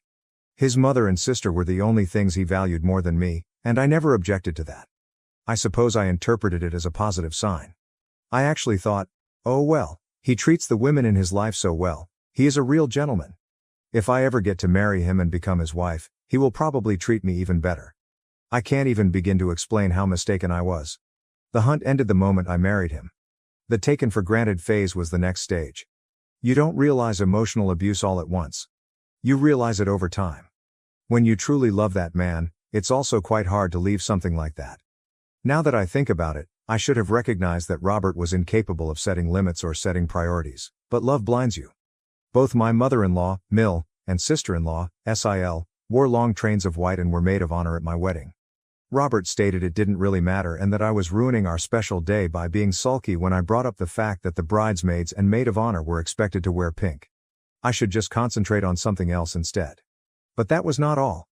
They were in every photo, even interfering with the couple's candid shots. My husband said, "The kiddo is just having fun, let her be," in response to the photographer's request that my Sil stop since he was becoming tired. With her in the frame, I'm confident the photos would look better. My Sil is not a child. Next year, she will tie the knot at the age of 25. That day, I felt so ashamed that I came to the realization that I had been mistaken about Robert all along. I was already Robert's wife, though, so it was too late. The one bright spot was that we were able to move in after our wedding because my cousin and his wife had given us a house as a wedding present. Although we didn't spend much time with my in-laws, Robert never stayed at home with me and instead visited them every weekend. He said that we would go on the vacation after his sister was married so that his sister and prospective brother-in-law could accompany us when I pointed out that we didn't even go on a honeymoon trip. It's important to note in this regard that his sister was unemployed and his future brother-in-law was a freeloader. She laughed it off when I tried to explain that marriage entails a lot of financial responsibility and that her brother would handle all of her financial obligations. I didn't bring up the topic again since I knew there wasn't much I could do about it without Robert's assistance, which he didn't provide. Yes, the warning signs were begging to be noticed, but I believed I could save our marriage. I have no idea why I chose to play Bob the Builder, but there I was, attempting to gain his favor by gaining the favor of his family. I chose to accompany Robert after realizing that he would not spend a single weekend with me. His mother and sister were not happy to see him the one and only time I visited. Even more unexpected was the presence of my sister-in-law, Sarah, 26F, and her freeloading fiancé, Dylan, 26M. In essence, I was the only one who was never invited to participate. I explained that I had come to surprise them and that I had brought a cake with me. As though Sarah had told the greatest joke in the world, they all chuckled when my sister-in-law added, "A nasty surprise, I see." Beatrice, 56F, Robert's mother, stated that they didn't have enough food for me because they didn't expect strangers because this was family time. Since I was his wife, I expected Robert to remark something about how much more of a part of the family I am than Dylan, but instead he was staring out the window and was totally absorbed in his thoughts, or at least acting that way. Robert gave me the car keys stoically after I informed him I would drive home. His mother waved goodbye with a smile and advised me not to act like a jealous child and bother Robert in that way. I cried all the way home and left without saying anything because I was so embarrassed.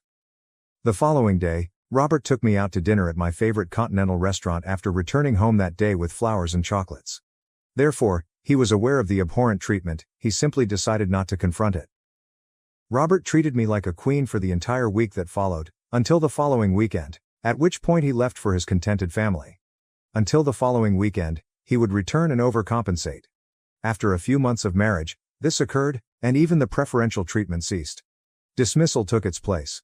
He would blame me of not understanding his responsibilities to his family and say that I should be accustomed to his Saturday breakfast with his family by now if I ever mentioned how lonely I felt on the weekends and wanted to spend time with him. He frequently accused me of exaggerating. I told my mother about my extreme dissatisfaction. According to Mom, if we had a child, Robert might be more involved and at home and I might not feel as alone. I reprimanded her and told her that having a child would be a very selfish motive, but she managed to get the notion into my head, and I continued to consider it. I might have to drop the child off at my mom's before I left for work because we would both be working parents, but on the weekends, I would be able to spend a lot of time with the child. Wouldn't the baby's father want the same thing? I asked my husband whether he thought we were ready to become parents as I gradually developed a kind of baby fever. He was ecstatic and said that his mother had even hinted at this. He shrugged and stated that his mother was growing old and ready to be a grandma when I asked him why she wanted us to have a child. Therefore, it would be beneficial to have a young man who could look after her. I informed him that I didn't believe he was ready to be a father and that he couldn't use our child to care for his mother. The baby conversation was out of the question after our argument. I'm not sure what changed, but all of a sudden Robert began spending his weekends at home. He resumed his pre-marriage treatment of me, even purchasing tickets to the Maldives for our much-postponed honeymoon. During our week-long honeymoon in the Maldives, Robert made me feel incredibly unique and adored. He claimed he wanted to make amends for hurting my feelings. I fell straight into his trap, foolish as I was. We found out I was pregnant after returning from our vacation. It delighted Robert. Robert persuaded me that we were prepared to become parents, despite my reservations. During the first 3 months of my pregnancy, he took exceptional care of me, taking me to the doctor, making sure I took my vitamins, staying at home on the weekends, ordering all the food I wanted, and shopping for our unborn child. Things returned to their pre-vacation state in the 4th month. He had gotten me pregnant and ensured that I would do all in my power to avoid having the baby. That was the act's entire purpose. I was really depressed in the weeks before my labor. My mom came over to look after me, but she always blamed Robert's actions on his wealth, which was all that mattered to her. The 3rd week of December was my due date. Mom attended her brother's funeral 2 weeks prior to my birth. I was unable to attend my uncle's funeral because the due date was so near. I pleaded with my hubby to spend the weekend at home. My uncle's passing made me sad and lonely.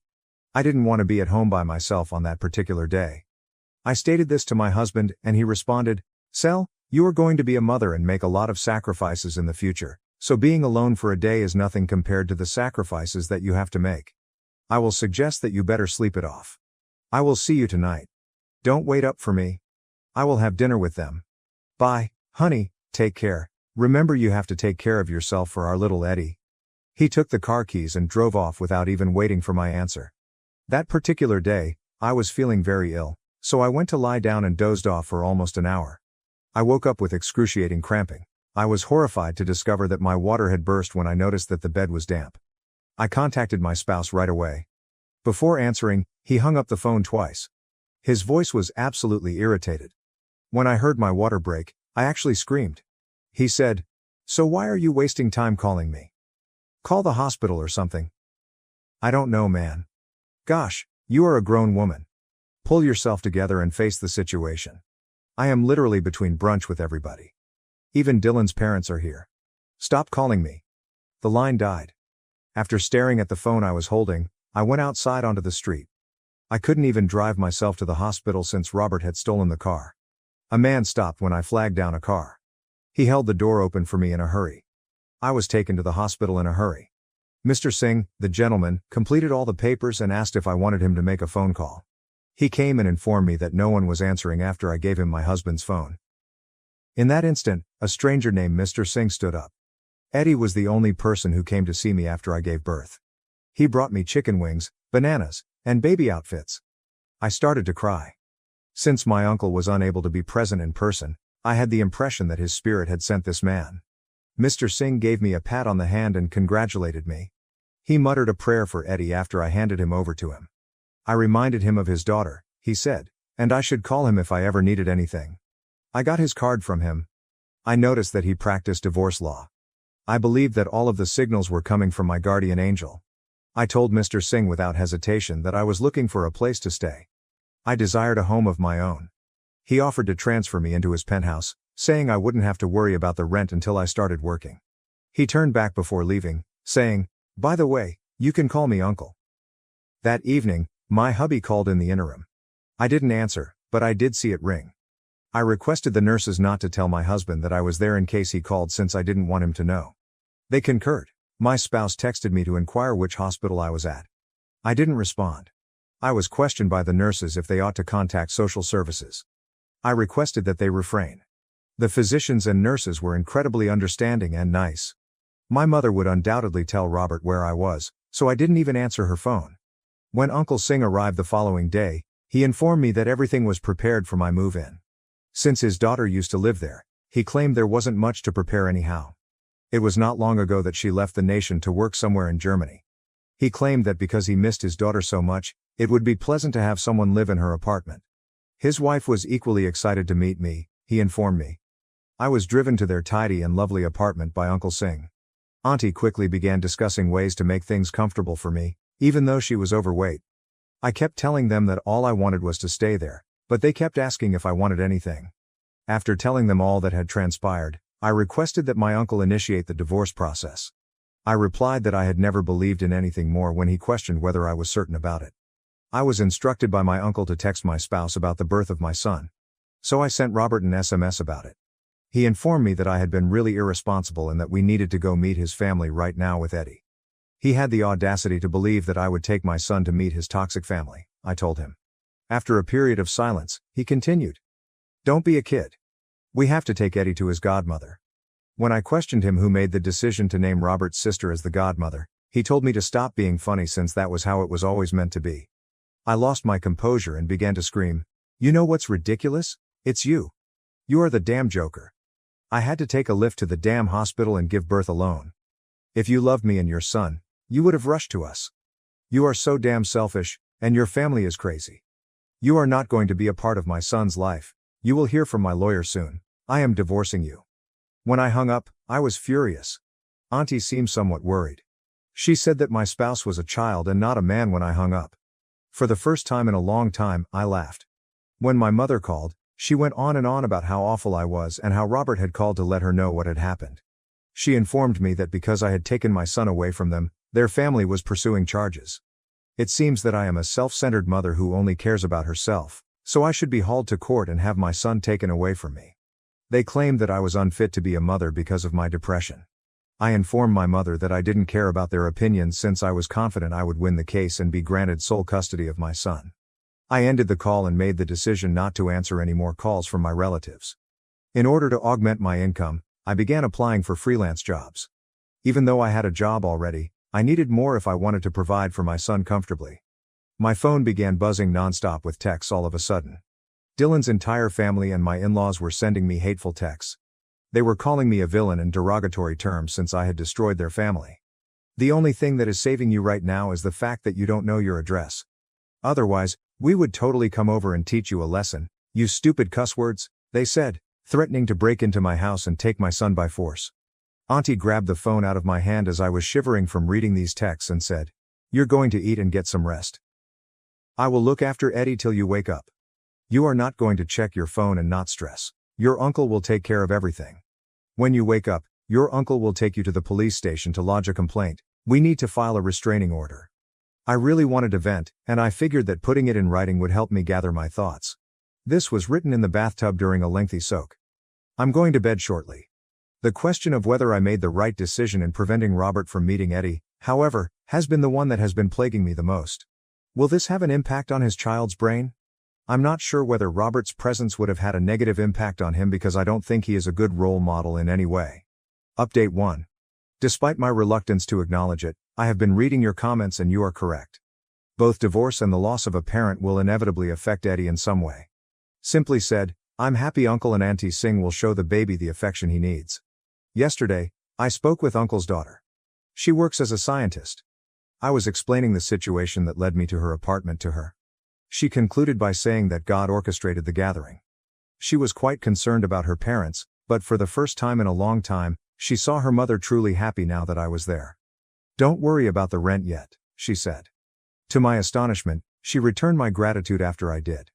I feel so fortunate that I cannot express it to you all. Eddie will look up to Uncle Singh as a positive male role model. I've given it a lot of thought, and I believe I will be as honest as possible in my responses to Eddie's challenging questions. I'll make an effort to teach him how to be a man rather than a pet of his mother. We'll have to wait and see, I suppose. Update 2, let's get to the update. Uncle and I went to file the restraining order after I woke up from my nap. I can state with confidence that Eddie is in good hands because Auntie has been taking excellent care of him. Since the restraining order was filed, there's been a lot of calm, but I think I caught a glimpse of Dylan today as I headed to work. I'm not sure if this is just a hallucination or what. I'm not sure. I might have paranoia. I don't want to cause Uncle or Auntie any unnecessary anxiety, therefore I haven't told them about this. Technically, there is nothing preventing Dylan from attempting to get in touch with me because the restraining order has been filed against Robert's family. I don't want them to learn my residence. I'll keep you all informed. Update 3, hello everyone, my penthouse was egged last night. I was by myself. Auntie and Uncle had gone home for the night. I rushed to Eddie's sleeping quarters and embraced him. He was sobbing uncontrollably and really frightened. I was secretly experiencing a panic attack because I felt so frightened and constrained. I attempted rocking Eddie back to sleep after the egging ceased after 15 long minutes since I was immobile. I placed Eddie on my bed and lay awake with him after he fell asleep. When Auntie arrived to meet me the following morning, she was in a complete panic. She wanted me to live with them in their home, but I informed her that it wouldn't make a difference because their house will be egged the next time. Although I believe my hypothesis that Dylan had followed me was correct, we are unable to bring a direct case against him because the law does not allow for speculation. We have accused unidentified individuals of vandalism. As I write this, Uncle is installing cameras and a new security system. Next week is when we have our court hearing. I'll keep you all informed. Update 4, I'm exhausted. This will only be a brief update. All I want is for the hearing to end. At this point, the drama is becoming excessive. Dylan attempted to break into the house last night. The security system alerted 911 right away, and he was apprehended. He had a black balaclava on. The police took him away. Upon questioning, it was discovered that they intended to abduct Eddie. Then, custody would go to Robert, and I might be seen as a negligent mother. However, the entire game was altered by the fact that he was captured. They have absolutely no chance of winning now, and more significantly, some of them will be going to jail. Update 5. The kidnapping was rejected by Robert's family. Yes, I'm not at all surprised. Dylan was completely enamored with Sarah, but she has since left him. My uncle told me that no one ever paid Dylan a visit while he was in detention. Uncle gave Robert a lot of attention throughout our court session today. It appears that things will work out for us. Robert rushed up to me and held my hand as I was leaving after the hearing. He wanted me to move back with him and our children after admitting his sins. I was on the verge of giving in, but then I recalled all the times I had done so, and everything had simply returned to normal. I asked him to do his foolish stunts on someone else after taking my hand away from his. I told him that he needed to mature and that it was unrealistic to expect a man who didn't act like an adult to raise a child. It is unheard of for a child to raise another child, is it not? The microphone drops. Before he could say anything further, I hopped into Uncle's car and drove off. I gave myself a mental fist pump in anticipation of this incredible return. LOL. How do you all feel about my return? Wish me luck at the upcoming hearing as well. Can you guess who received Eddie's custody and the majority of the child support? Selena, your girl, is the one. Robert was granted visiting rights, that's all. I'm not going to appeal since I don't think it will be pleasant to deny my child his father. I don't want Eddie to grow up and blame my egotistical drive to win for his dad's unfamiliar appearance, even though I am positive that we would win if I did. This is exactly what I told Robert, but I added a caveat. He must never take Eddie to see his sister and grandma.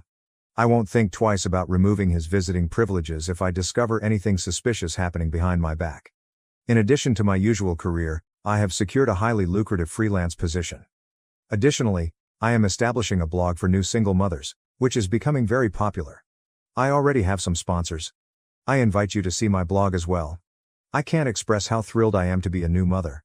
Right now, motherhood is going nicely for me. Being Eddie's mother makes me happy. In addition, my mother has returned. She finally believes that I made the correct decision in leaving that marriage after the abduction attempt. She thanked Uncle and Auntie excessively and apologized to me. She cried as she saw her grandchild for the first time. She cursed Dylan while cradling Eddie.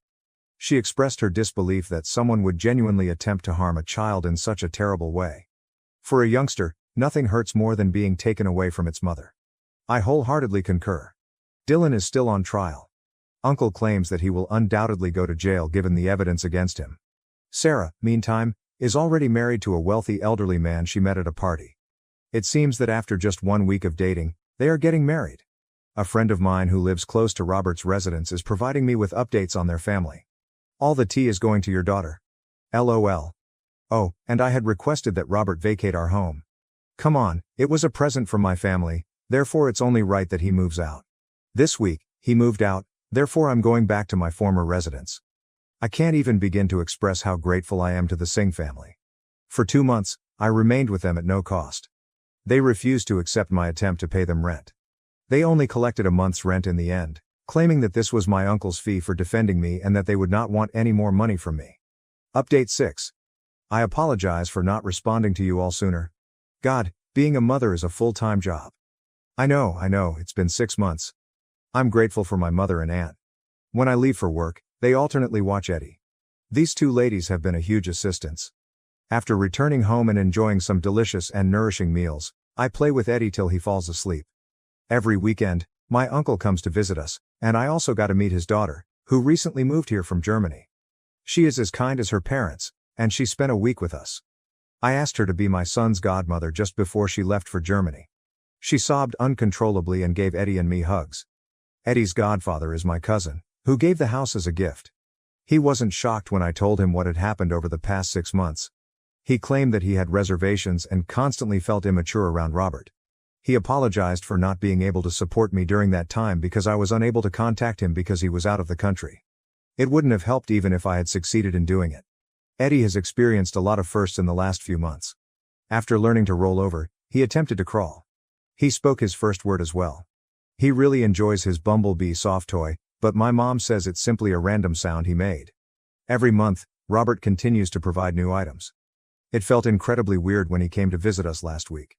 The fact that the man I loved so deeply is now a stranger also kind of hurts me.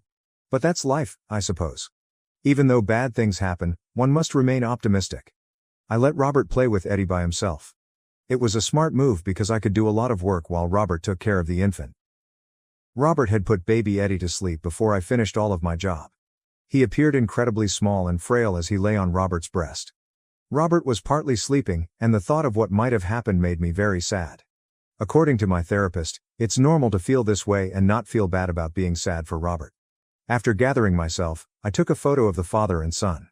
I framed that photo and gave it to Robert as a birthday present. After giving it a thorough examination, he thanked me. Being a father has, in my opinion, caused him to undergo a major transformation. Now to the next story 7. Selfish sister scheduled her baby shower. On my wedding day, expecting support, but karma struck as family chose my wedding over hers. I've come here to vent because I'm angry about the incident that happened a few days ago. The fact that my older sister, Portia, 30F, has a lot of main character energy irritates me in every manner. Since I've never been one to start arguments or drama, This has been the standard in both her and my lives, and I've usually never voiced my objections or said anything. But when she chose to throw her fourth child's baby shower on the same day as my wedding, it all came to a head. Naturally, I was devastated to learn of it just a few days prior to the wedding. I knew this small coincidence, as she described it, was intentional on her part because I had forced my family to RSVP to the wedding date months in advance. All it did was make me want to tear out her hair or mine. Since my family has always done things that way, I had a persistent suspicion that they would choose to attend her baby shower rather than my wedding. For as long as I can remember, she has always been the golden child, and I have always been the afterthought. I had hoped that this day would be about me, but I knew she was going to steal even this day from me because of her baby shower. I don't have the finest relationship with Porsche, 25F. I would largely blame Porsche's attitude and haughtiness, but I would also credit my parents' upbringing. In school, Porsche was an overachiever. She participated in sports, excelled academically, and was well liked by her peers and instructors. Her parents were quite proud of her. That being said, I was only mediocre. Academically, I wasn't very good, but I wasn't awful either. My parents said that I had no relevant hobbies, and the fact that I attended the same school as my sister only made this worse. Because I was so different from Porsche, not just in attitude, but also in abilities, all of my teachers, including the principal, used to be pretty shocked that we were sisters. We were compared all the time, and I was never good enough. My parents were not pleased with my lack of abilities. My favorite kid was Portia. Because she was a bright child, she was treated, pampered, and had everything done for her. As a child, I was informed unequivocally that if I become as good as Porsche, my parents would treat me the same way.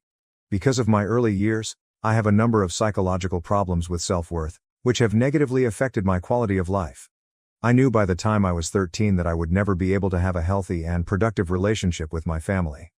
I simply stopped interacting with the family after accepting that as my reality. I stayed in my room, largely kept to myself, and drew for hours on end. No one ever took it seriously, and it was the only true pastime I had. In a sense, I was the extra family member. Always an afterthought, never left alone, and always viewed with disdain or disdain because I was not good enough for my parents. Because I was too preoccupied scribbling to work hard and be a source of pride for the family like my sister, my mother even tore one of my sketch pads, calling me a scribbler. At that moment, I realized that no matter what I accomplished, they would only regard me as a smaller version of Portia and that I would never be able to compete with her, even if I tried, and I didn't want to. I simply ceased communicating with them as much as possible. Portia changed when she went off to college when I was 13. She had changed from being the good girl our parents had brought up. Without a doubt, she continued to do well, but she wasted money like crazy, refused to return home, and never answered their calls. My parents, I suppose, were affected by all of this and felt secluded and alone. After being parents to a single child for 18 years, the child suddenly showed little interest in them. That's when they started looking at me. They made an effort to bond with me and become closer, but I didn't want anything to do with it. I had been accustomed to being alone myself, so all of this attention only made me feel anxious. My parents wanted to play happy families, so I wasn't going to change the long period it had taken me to learn how to live alone. This infuriated them, and my situation worsened. They were always insulting me or yelling at me, and I could no longer stand it. Before attending college, I somehow made it through the following several years. Since then, I haven't had much communication with them. I can say that all of that doodling paid off because I have a degree in animation. I'm doing well for myself and got a decent job right out of college. I feel even more smug about the whole situation because this is not what anyone, especially my sister and parents, anticipated of me. Over the past 2 to 3 years, they have made numerous attempts to contact me in an attempt to become closer to me and other such things, but I have consistently graciously turned them down. I am more than content with the small family I have created for myself and no longer feel the need for them in my life. I reside with our adorable dog, Emma, and my fiancé, Edward, 29 months. I don't want them to interfere with my wonderful life, friends, or social circle. Before I started working, Porsche got married a few years ago. I was obviously not invited. This is also one of the reasons I don't think their efforts to get back in touch are very sincere. When I was just a student, they didn't give a damn about me, but now that I'm successful, they're trying to be family and make amends. I am not one to be duped by their evil mask, and I can see right through it. I suspect that they are merely trying to reconnect with me in order to take advantage of me. She got pregnant immediately after graduating from college, had a shotgun wedding, and has never received a dime since because Porsche doesn't work. The family had always assumed that since she was the smart one, She would be the one making the money and that I would fail. They are attempting to patch things up so that I can be their cash cow now that there is no chance of her giving them any money. Since the day I was born, my parents have been like this. My extended family has improved significantly. Throughout my childhood, my Aunt Rachel, who has constantly criticized my parents for their partiality, was like a mother figure to me. Naturally, these accusations were strongly refuted, but over time, the entire extended family learned the truth. They have encouraged me to maintain minimal communication, and no one has put much pressure on me to mend fences with my relatives. Up until around 3 months ago, my mother experienced a pretty significant health crisis. The diagnosis was difficult, and she spent weeks in the hospital. Since then, her quality of life has suffered greatly, and the doctors have stated that it will take a long time for her to get back to her previous state, if she ever does. My aunt claims that this served as a wake-up call for my mother. She cried for me, her baby, the whole time she was in the hospital. Since we had little to no communication for a few years, I wasn't informed about her health problems right away. However, a week after the incident, my aunt called to inform me that my mother was very ill and had come to the understanding that she had not treated me well. My mother has been crying non-stop since that day, pleading with me to contact her again because she knows she will die soon and doesn't want that to happen before I give her another chance to be a decent mother. I had struggled with this because I knew in my heart that my mother's desire to make amends stemmed solely from her need to avoid taking the blame for mistreating her own kid. It had less to do with me and more to do with her remorse. However, I was also aware that I would regret not speaking with her or at the very least getting in touch with her again. So, after giving it some serious thinking and receiving a lot of encouragement from my aunt and my fiancé, I made the decision to try it again and contact her. For us, it was emotional. She shed many tears and apologized profusely, but I simply told her to forget it and that I no longer wanted to discuss or interact with her about it. My father and I didn't speak for more than a few words since he wanted to be polite and is too proud to own his mistakes. During this brief reunion, Porsche was not present, and I later learned that this was at our mother's wish. During our conversation, Mom had strongly disputed Porsche's presence, and I've heard she was really upset about it, but she was unable to stop it. And now for the real thing. After the first few meetings, I must admit that I did not have much time for my mother because I was so busy with all of my wedding preparations. I could have, but I also wanted some leisure and was too stressed out from the heavy workload. Even after our alleged reconciliation, my parents were angry that I had not included them in the wedding planning process or assigned them any of the customary responsibilities that the bride's parents are expected to fulfill. Even though my mother was unhappy about the whole thing, she decided to ignore it, which is when I started to think that perhaps she was truly sorry. In contrast, my father was furious that he would not be the one to accompany me down the aisle. He even gave me a call to let me know that I was making him look like a bad father in front of everyone, so he was thinking of skipping the wedding. I informed him that nothing had returned to normal, particularly between us, even after everything had. He was also allowed to do anything he chose, which included not going, if he thought this was too offensive. That immediately silenced him, and he remained silent thereafter. I didn't communicate with her at all during this period regarding Porsche. She indicated that she would be attending, and I had just sent out the invitations. I reasoned that there was nothing else to discuss with her. But I was going to have a big surprise. My cousin Lena called me in a panic 2 weeks prior to my wedding. She told me that she was speaking with Porsche, and that Porsche had asked her to attend her baby shower in the same city, on the same day as my wedding, at a location she had reserved an hour away. It seems that she was phoning folks to the baby shower without really sending out invitations because she was afraid I might hear about it. Lena said that she was positive and that some other family members had already received the invitation when I asked her whether she was certain about it and if she might have been wrong. Additionally, she was allegedly making a big deal out of it, claiming that she wanted everyone to come because this was her and her husband's last child and that it mattered even more to her. I was incensed when I learned. I questioned her whether this was real over the phone right away. She claimed that she believed it was the greatest way to incorporate our enjoyment because she knew she wouldn't be able to bring the whole family together until after my wedding.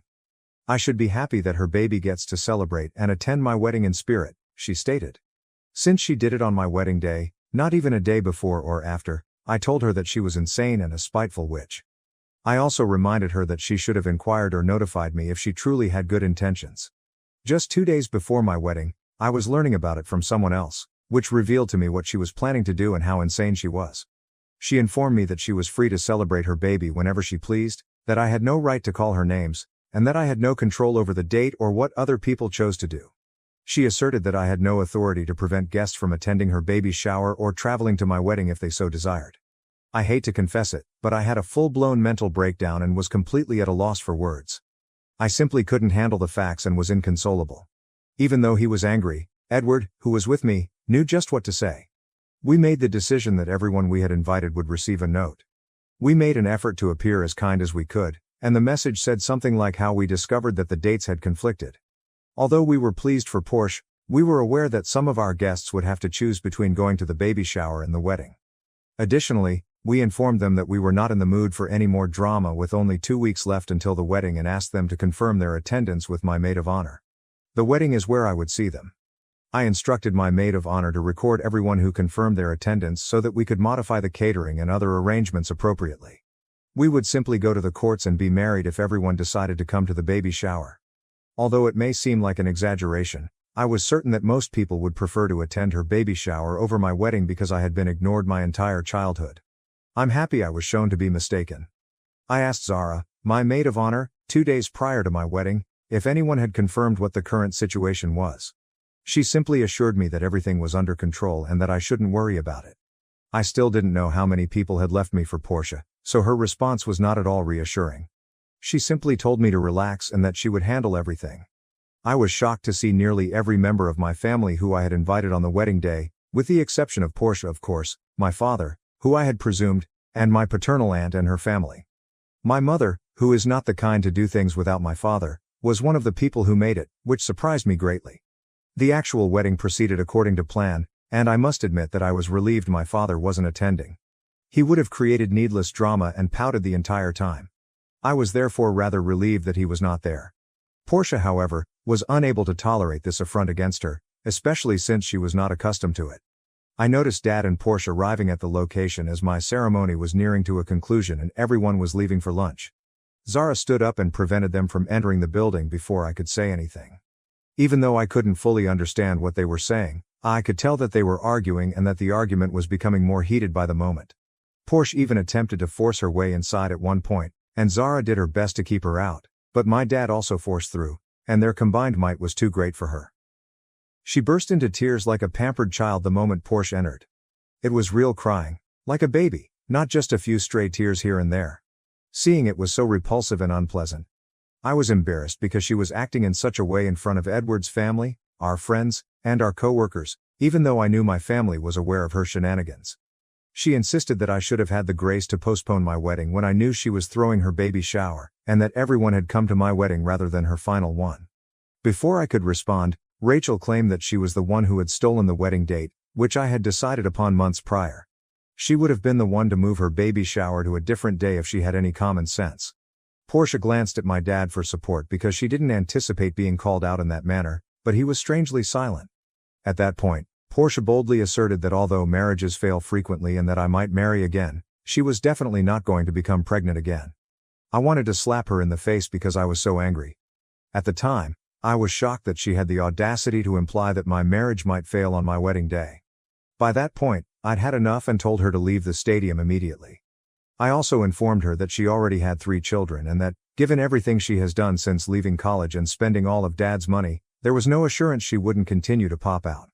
I interrupted her as she began to yell, telling her that she was a terrible person who only ever considered herself. I told her that I felt bad for her children since they had such a bad mother. She quickly stopped talking after that and began crying once more, but I couldn't stand it. She was physically hauled out of the venue by Zara and another friend of mine. She had destroyed my day, and by the time it was all over, I was crying and shivering. Nearly everyone ended their lunch early and left because of the uncomfortable environment. The thing that wounded me the most was that my mother never spoke up for me or informed me of Portia's plans during all of this time. Therefore, in my opinion, her reconciliation was a phony and an act because, even though she had the opportunity, she still failed to treat me fairly. Edward pulled me close and assured me that it wasn't my fault at all and that I would eventually hit my breaking point. I sobbed, hugged him, and apologized for spoiling the day after everyone had left. People have been contacting me for the past 5 days since our wedding, but I am not in the right frame of mind to reply. I know I will ultimately have to reply to all of the messages that are currently sitting in my inbox, but I don't want to do that right now. Tomorrow, we're heading out on our honeymoon, so I'm hoping I can get better and forget about whatever occurred. I can't let my disgusting sister spoil my honeymoon any more than she did my wedding, which I was unable to stop. Even after all these years, she still has no power to influence me in this way. Update 1. Hello, Reddit. During my honeymoon, I took a vacation from Reddit, which is why I haven't been updating. When I saw all of the comments, I was overwhelmed since I hadn't anticipated the post to become so popular, but I read them all. Here's a quick update because you're suddenly so interested in the narrative. Ed and I didn't really consider any kind of communication with my side of the family on our honeymoon. Despite my mother's repeated attempts to contact me, I just informed her that I will speak with her after returning from my honeymoon. Since then, she has called to apologize for not standing up for me at the wedding and to express her remorse, saying she wants to meet with me. She knew about the baby shower but chose not to tell me, so I explained that this was about more than simply the wedding. She said she hoped people would attend my wedding over the baby shower anyhow and didn't want me to be sad. I informed her that she had once again demonstrated her unreliability, particularly with regard to my sentiments and emotions, and that her presumptions did not justify what she had done to me. She apologized again, but I urged her to stop contacting me and that I needed some time apart from her. I told her that she had chosen to re-enter my life in order to show me that she was sorry, even though she attempted to use the "I'm sick" excuse. Her actions, however, have demonstrated the opposite to me, as she still chooses Porsche before me, even if it means ruining one of the most significant days of my life. I felt terrible for tearing into her as she was sobbing uncontrollably, but I knew I couldn't allow her to run all over me once more. I couldn't let her return with her similar antics and ruin everything because it had taken me years and years to feel mentally safe. I informed her that although I would be contacting her, I would do it at my own pace and that I did not want her to put any pressure on me to start dating her because it was obvious that she was not ready. I believe she thought she could use victimization to get me to give in, but when that didn't work, she handed the phone to Dad, whom I had no desire to speak to. I hung up the phone as soon as I heard him on the line. I blocked him when he wrote me a lengthy text that I didn't even bother to read. Other than that, I only received texts from family members expressing their regret that Porsche had attempted to overshadow me at my own wedding and essentially offering their support and sympathy. Even if I haven't answered them all, I will. Overall, the whole experience has made me feel a lot better, and I'm happy that I've broken off contact with my mother once more.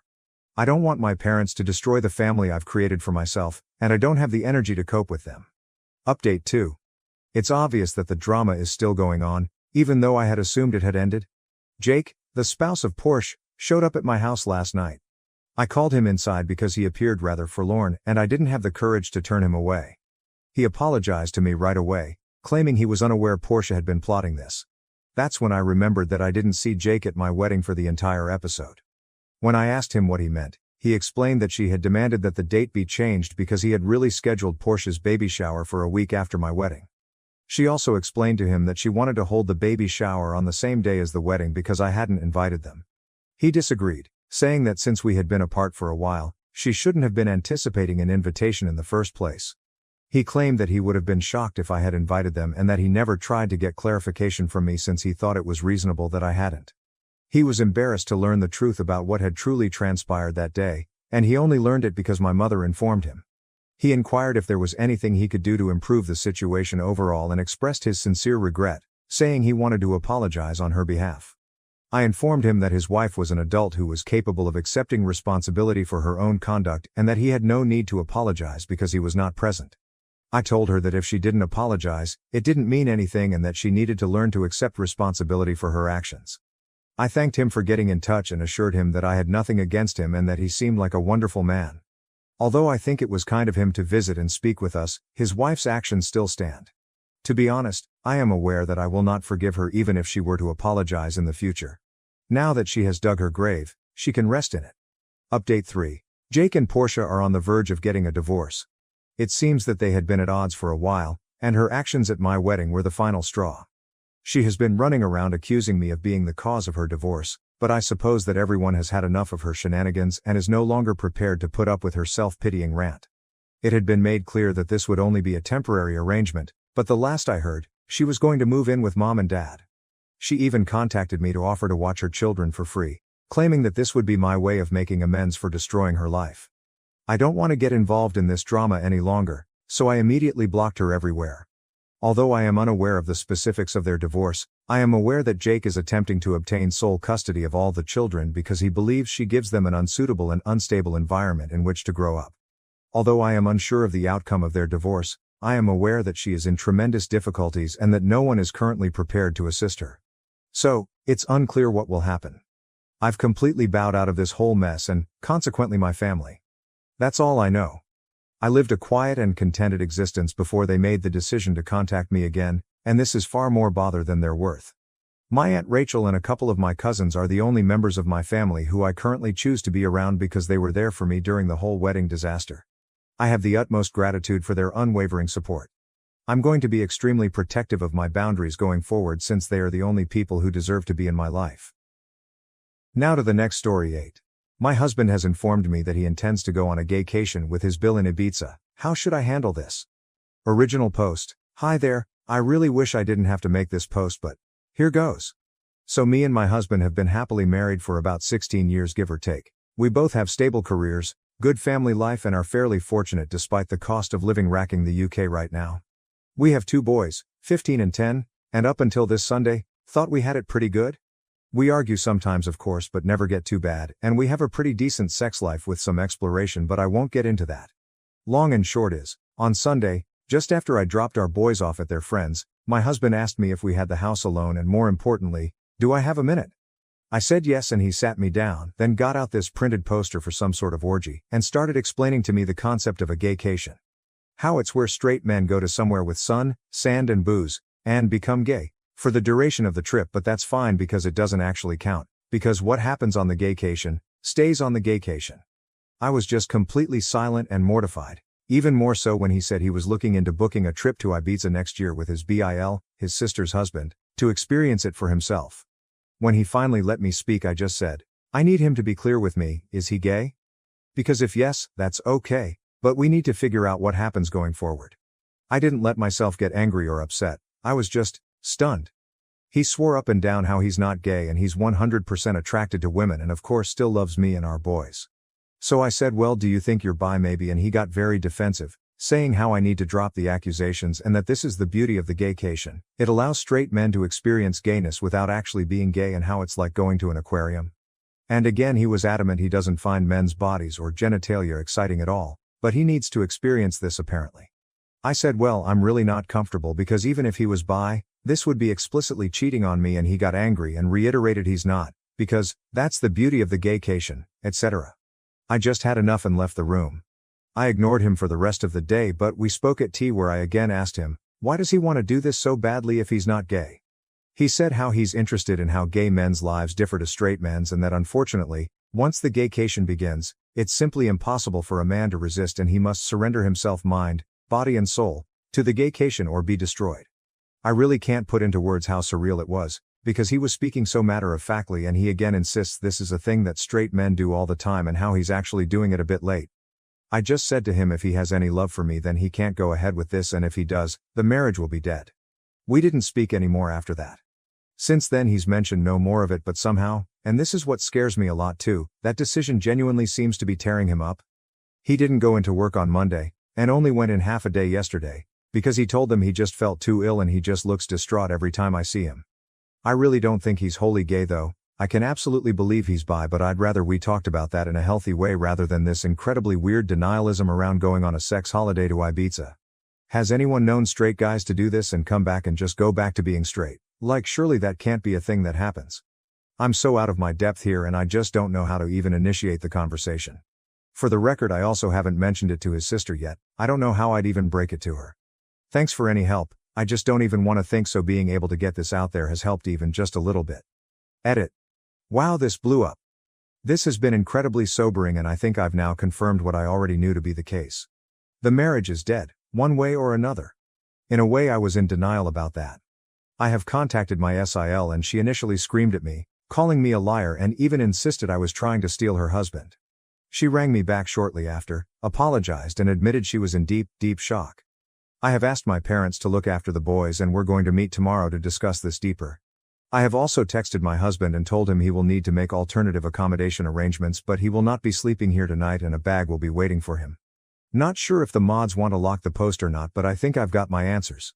Thank you for all the kind words, especially Champion Flight who really gave me the good dose of reality I needed. P.S.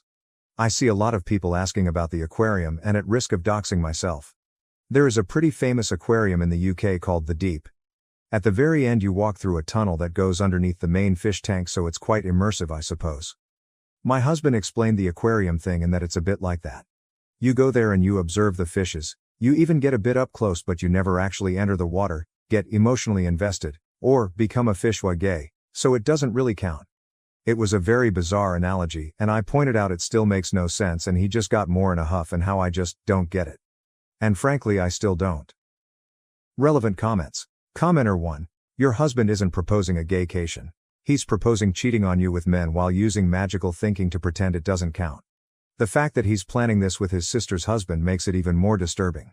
His bizarre explanation about surrendering mind, body and soul isn't straight man curiosity, it's someone desperately trying to justify exploring his sexuality while keeping his heterosexual marriage. His depression about not being able to go isn't about missing a vacation. It's about being forced to confront his sexuality without his convenient, "what happens in Ibiza stays in Ibiza," excuse. His meltdown over not going shows how desperately he wants to avoid facing this reality. I read over this multiple times and I guess the worst part is I know you're completely right. OOP should consider about the divorce. OOP. I wanted to avoid the divorce option, but I guess it's the only option, isn't it? Commenter 2.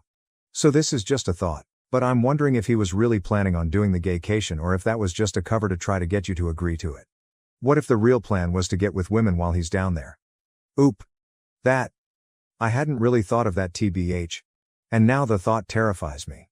From the way he was talking about men, the fact he had a poster for a gay orgy, I mean it's one hell of a bluff surely. Commenter 3. Tell him you are gonna have a straight action while he's gone and you are going to surrender mind, body and soul to other men.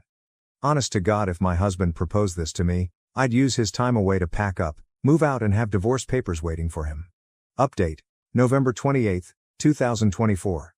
So when I last posted, I'd contacted my husband to tell him he wouldn't be staying at home tonight and a bag would be waiting for him. As you can imagine, we argued.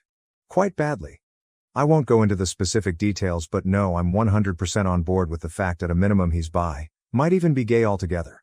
We've had arguments in the past, but I've genuinely never seen him have such a childish tantrum before, screaming about how I just don't understand the gaycation, absolutely despise that phrase now, and insinuating I'm actually homophobic because I refuse to allow him to participate in this cultural exchange with the gay community. A lot of you asked him if it'd be acceptable if the roles were reversed, and I did say would it be acceptable if I went and slept with other guys during that week. Like fucking clockwork, he was very angry and offended, saying it's completely different because a gaycation means nothing and what happens on the gaycation, stays on the gaycation, etc. So doesn't actually count. Whereas I'd just be straight up cheating? Well, I turned it around on him. No, but you see, what happens in Manchester stays in Manchester. It doesn't mean anything, it doesn't count. It's like birdwatching. And I think it got through to him. He went all quiet and then started crying, admitting the thought of me sleeping with another man is destroying his heart, but relationships need sacrifices, so agreed, while in tears, that when he goes on the gaycation, I'll get 1 week in Manchester to do whatever I want. He doesn't want me to, but that's fair in a twisted way, he supposed. I told him to get out of my house. Thankfully he left without a fight. I know it's incredibly petty, but I also drained the joint bank account, legal in the UK, so he couldn't try to use it against me. About an hour later, I got rang up by his mum, my MIL, who just screamed and screamed at me about being a cheating whore, how I was horrible, what about the kids, etc. When I finally got my composure back, I just said, ask your son about the gaycation. Obviously at first she got angry, but I said no, just ask him about the gaycation. He'll explain, but she called me a fucking joke and hung up. Later on, getting into the evening, I got another phone call from her in floods of tears. She was very apologetic and I told her she doesn't need to be the one to apologize. She was so upset she put Phil on the phone, and while he sounded calm, I could just sort of tell he was on the warpath. Again, very apologetic, and said he overheard that phrase, asked my husband, and husband initially said no, it's nothing, before explaining how it's a modern thing, men to do, etc., and gave them the same spiel about how what happens on the gaycation, men cannot resist the gaycation, how a man must surrender to the gaycation, etc. Phil just said they told him to leave or they'd call the police, don't care where he goes, but he wasn't staying there. Husband tried to call me while I was on the phone, but I just ignored it, and Phil just said he was so sorry for me and they have my corner in this, so. That's one thing. Told them to be there for their daughter because it sounds like Bill is involved. Husband didn't tell them that. And Phil just said he had to go because he was so angry. Got a text from my husband after the phone call which was all weirdly rambly, saying about how I'd abused the gaycation to destroy his marriage and destroy his life, and again insisted I, and his parents, were homophobic for doing such a thing. Told him we'll talk when he grows up and blocked his number. I took a day off work myself to have the locks changed this morning, so that's £500 gone, but whatever, at least I know he won't be coming back. I'm going to look into how to proceed with a divorce and then we'll move from there. Oh, of course, there's also my brother-in-law. So I haven't yet met with Sil. She was in such a state and has taken this far worse than I have for reasons that'll be clear soon. We're going to maybe try tomorrow, but we did talk over the phone and I eavesdropped on the conversation with her husband where she put her phone on speaker and I went on mute. Her husband got home earlier, she made him come home, told him there was an emergency, and just said to him, "Can you please explain what a gaycation is?" She told me afterwards she was praying he'd look confused, or just be like what, or anything like that. But instead he just sat her down and explained that a gaycation is a new thing where straight men go to gay hotspots and participate in gay sex acts, but it doesn't count because there's no investment and because what happens on the gaycation stays on the gaycation. He said it's like writing down angry thoughts and putting them in a drawer. You never have to see them again. Whole time, Sil is in tears as he just calmly bats off the same points my husband did about how it doesn't count, and he even did the whole thing. It's impossible to resist, you must surrender or be destroyed shit. I seriously think they must be speaking to a dominatrix or something. Are there even male doms? Because surely neither of them are that into this to actually make that up on their own. I really don't want to go into what was discussed, for her sake, but it did become very apparent to me that the bill is into sissy hypno porn and at times conflated that with the concept of a gaycation. There was this utterly surreal moment where Sil is just trying to wrap her head around this while also in floods of tears, and he explains, so genuinely, so matter-of-factly, that for most men, the gaycation is either a one-time or annual thing, but some men go on the gaycation for years, and others simply never return, because they use hypnosis and mind control to be totally feminized, into a state of permanent pseudo-gayness. She said in disbelief, surely if you're taking it up the arse willingly because you want to, that makes you gay. And he said no, because that's the beauty of the gaycation. You can do all this gay stuff but you don't interact with the wider gay life experience. She asked him if the sissy stuff is what he wanted and he said, not on a long-term basis, and was adamant this is something all straight men do, but she wouldn't get it because she's a woman. Then there were more insinuations of homophobia. Well, that marriage is dead too, I suppose. The whole ordeal ended when she said to him he has a choice to make, and he said, no, he doesn't need to make this choice because the beauty of the gaycation is that it allows him to keep his marriage because it doesn't count. She said that's not the choice is whether he's leaving the house that night or she is. Only good thing he did was leave. Me and Sil spoke about it after that and I'm just, still utterly stunned. I understand she's gone to her parents for support. What exactly did we do to have our lives destroyed in such an abrupt, bizarre, embarrassing way? Per some advice, I'm going to look at devices and bank statements to see if I can find any definitive proof of cheating. After that, I suppose I'll figure out how I tell the boys why their father won't be coming home. Edit. Spoke to another Sil. My husband's family is older sister, him, younger sister, original Sil, and gave her a skimmed-down version of it. She asked her husband and thankfully he was deeply confused, but then mentioned about 2 years ago at a birthday party, he was approached by my husband and Bill about signing up to some online boot camp around BDSM cross-dressing. He assumed they were taking the piss out of him, so told them to fuck off and never really thought of it again. The fact that this has been going on for that long is making me want to throw up. P.S. For the poster who said about divorce options, I'm actually going to look into adultery because plain and simple that's what this is. Top comments. Commenter 1. Your husband and Bill are deep in a shared delusion that's destroyed 2 families. Their identical talking points about surrender and destruction prove this was coordinated. They're not just planning to cheat, they're already involved in some online community that's warped their thinking. The fact that they both instantly launched into the same script about gaycations shows this isn't spontaneous. You made the right call, draining the account and changing the locks.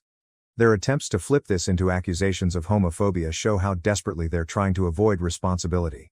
The identical language, the bizarre aquarium and bird-watching analogies, the talk of surrender or be destroyed. They're in some online echo chamber that's completely divorced from reality. When your husband agreed to let you have a Manchester week while crying, he revealed the whole lie. He knows exactly what this is, cheating. He just wants permission to do it while denying you the same. The talk about hypnosis and permanent feminization reveals just how far this goes. Get a lawyer, protect your assets, and document everything. This will get worse before it gets better. Focus on protecting yourself and your children, Because they're too far gone in their shared fantasy to see the destruction they're causing.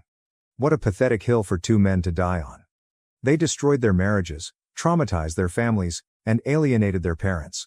All while insisting none of it counts, because they made up special rules about it. They want to cheat without consequences, and they've found an online community that validates this fantasy. Now to the next story. 9. Am I the asshole for eating at a hospital cafeteria roughly once a week? My sister and family are telling me it's wrong. Original post.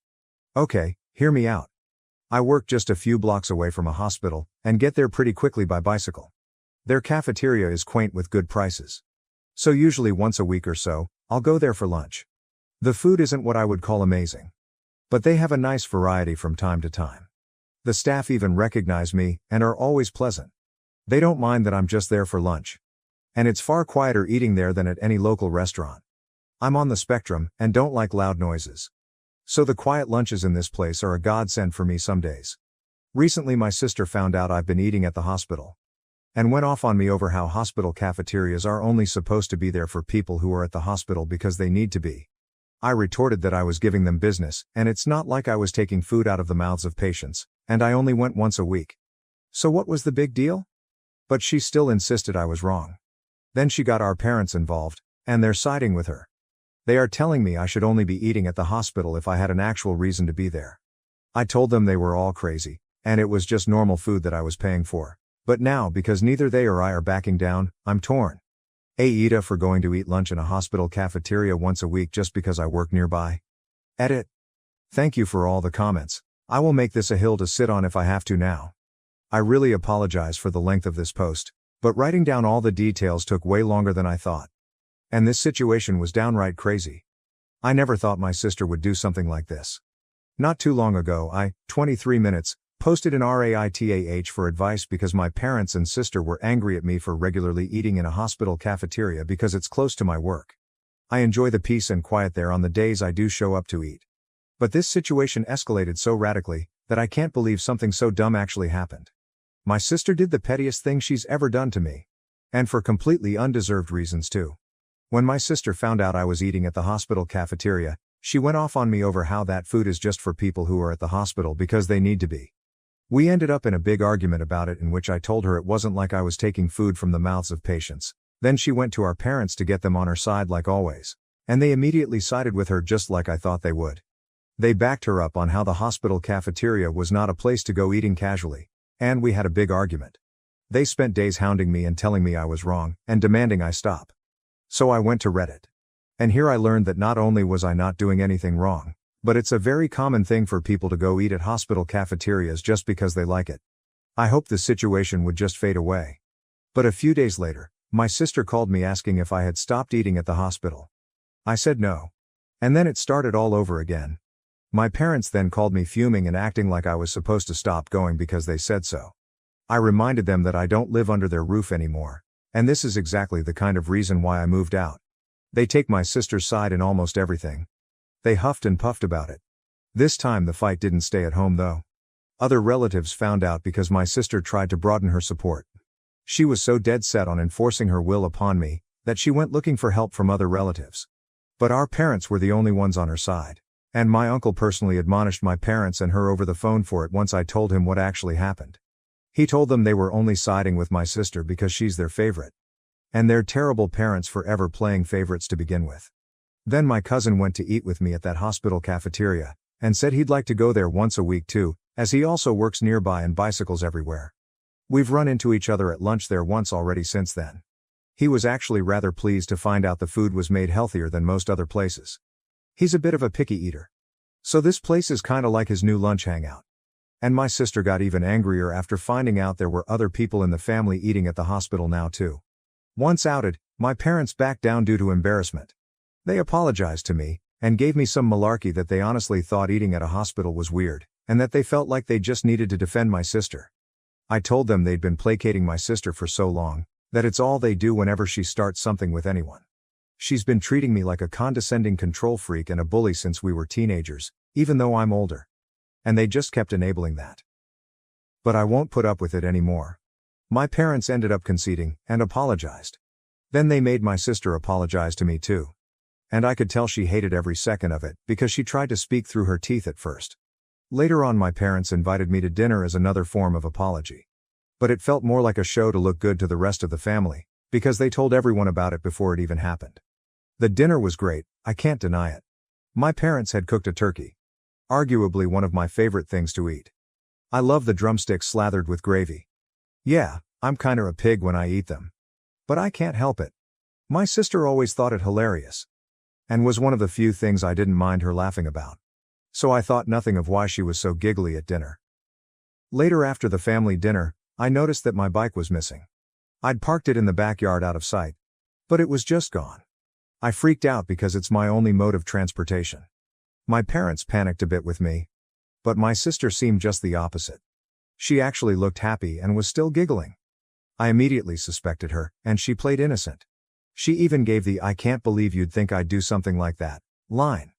I already knew she's extremely petty. But this was a whole new level of it for her. So I said that I was gonna go over to the neighbor because I know they have cameras, and they'd have seen what happened. And then I'd call the cops. My sister suddenly looked panicked, and I got mad and said I knew it was her. And demanded my bike back. She started crying and saying she didn't do anything. And our parents were immediately taking her side while scolding me for daring to accuse her. So I had enough and said I was going to the neighbors to ask to check their cameras, and then I'd be calling the police. My sister finally fessed up and called me to come back. The looks on our parents' faces after they'd just defended her were priceless. My sister said she was just so angry at me for having made her apologize for something she still believed she was right about. So she planned to have a couple of her friends come and grab my bike during dinner. She said her friends were in a minivan with it just down the street. She then started saying that I couldn't call the police on her anyway, because I'm her big brother. Our parents backed that up too. But I pulled out my phone and started marching outside again. They ran after me with my sister begging and crying for me to stop. I called her a brat. And then I told my parents I couldn't believe they were still defending her when she was acting this way. Our parents finally hit their enabling limit with her and told her to make her friends bring my bike back immediately. She got on her phone while sniffling and called her friends up. But then she suddenly ran into her room to talk to them. I couldn't hear a thing she said through the door because it was all in whispers. And our parents looked very worried too. My sister would never have willingly admitted she had my bike stolen. She just kept sobbing that it was only a prank over and over again. And she also kept using the excuse that it's just a cheap bike anyway. I bought it used some months ago for $50. But it's in great shape, and it's my main mode of transportation. My sister kept looking at our parents to back her up. And that time they just couldn't. So she just slumped down in a chair hugging her knees and waiting with the rest of us. My sister looked increasingly freaked out the longer her friends took to bring my bike back, and was repeatedly texting them. Even though my sister said her friends were just down the street, it took them roughly an hour to bring my bike back. They finally pulled up in the minivan with my bike shoved in the back. And it was completely soaked and all muddy. Like it had just been pulled out of a wet, muddy ditch. The bike is a 70C, so it's too tall for either of them to ride. So they just drove right up and stole the bike by dragging it into the van as fast as they could before taking off. I say they stole it because I was almost certain the moment my sister had told them to dispose of my bike. Had I not pointed out the neighbors have cameras, I may not have gotten it back. When her friends did finally arrive, their legs were all muddy and wet nearly up to their knees. They both begged me not to report them to the police for taking the bike. I asked while recording them to tell me the truth, and pointed out the neighbors have cameras. Did my sister want them to get rid of my bike? They broke down and said yes, my sister wanted them to take the bike and dump it in a pond a few miles away. And they had to go back and get it when they realized they were caught. My bike had been nearly completely submerged in muddy water. Thankfully I didn't have many added accessories on it other than a detachable headlight and my water bottle. But the water bottle was missing. I wasn't surprised by what my sister's friends told me. And I had them tell our parents too. They laid into my sister till she was bawling on the floor, kicking and pounding like a toddler. I had never seen my sister act that way since she actually was a toddler. And I found it mortifying that she was still like this on the inside. Then she shut herself in her room. Her friends were banned from ever coming to my parents' house again. Then my sister was forced to come out of her room by our mother, and make another big apology to me. Our father then forced her to wash and oil my bike from stem to stern under his supervision while I took apart the headlight and cleaned it out to dry it. By the time my sister was done, it was dark outside. She glared at me like I was the devil when she came back to the house. But our parents shut her attitude right down, and said they've never been more embarrassed by her in their lives. She went back to crying in her room. I had a very frank discussion with my parents about my sister's childlike behavior. And how it stemmed from their spoiling and enabling. I said I couldn't believe I had to be the voice of reason. But the fact that she was on the floor crying like a toddler, kicking and pounding, showed that she's still mentally a child because of them. And they kept making me the scapegoat when she screwed up, so she barely knows any sense of accountability. For once they didn't argue with me about it. And then my father silently drove me and my bike back to my apartment with his SUV. He also gave me some money to replace my bike's missing water bottle before we parted. My sister and her clique used to harass me a fair bit whenever we ran into each other. They made fun of me as a group whenever possible. And I usually just ignored them because they bored me. And that really seemed to tick them off. But after the bike incident, I got sent numerous messages from numbers I didn't know cussing me out for making my sister cry over a silly prank. Knowing her, my sister probably fed everyone she knew a very different story on what happened. I texted lengthy replies of what actually happened, and even stated I have recordings of her friends admitting the truth. Some people at my sister's college found out what actually went down. Maybe from my texts, maybe her friends spilled the beans. But it embarrassed my sister so much she came home having a crying tantrum about how people there were calling her and her friends bees and bike thieves. I may not have gone to college. But I know students who need them are very protective of their bikes. A lot of them live on shoestring budgets after all. My sister said someone even joked that they shouldn't leave a bike around her, because it might just disappear if she had to apologize to anyone. My sister ended up so upset that she refused to leave her room for 3 days to have her pity party. My parents called me up to try and turn everything on me again. I reminded them about the discussion we had days before, and that they needed to stop babying her, and let her deal with the repercussions of her own actions. If she fails her classes again, it's because she's not trying like she should be. Then I went off on them. We were just looking for someone to blame to make her feel better. She made the problem. Not me. And I wasn't gonna be the one they make the scapegoat anymore. My sister is an adult, and she needs to act like it. They sounded defeated, and then apologized before ending the call. Looks like they were genuinely hoping I'd just sit back and take the blame so my sister would get better. But I never will again. Now my parents are trying to pretend this all never happened, and my sister as well as her clique are avoiding me at all costs. Which I suppose is fine with me. Because I don't want any more drama. But the next time something like this happens, I won't take it from them. TLDR. My sister made a big deal of me eating at a hospital cafeteria, and then had her friends steal and dump my bike just because I made her apologize to me. Now she's being ridiculed by everyone. Relevant comments. Aquavanatus, I remember your post on AITA. Your sister is that bratty that she would have her friends steal your bike and ruin it just to make a point? And, your parents don't see a problem with it? What did the rest of your family say about this? Oh, they were furious with them.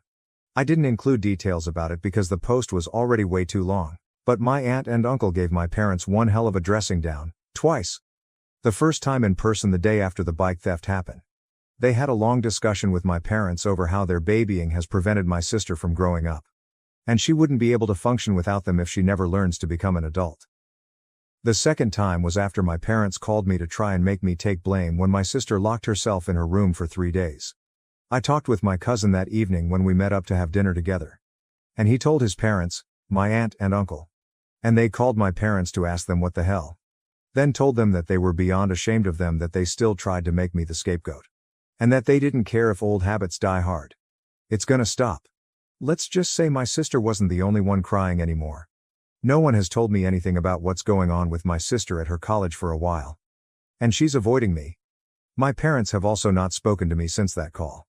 So I have no idea what's going on at their end.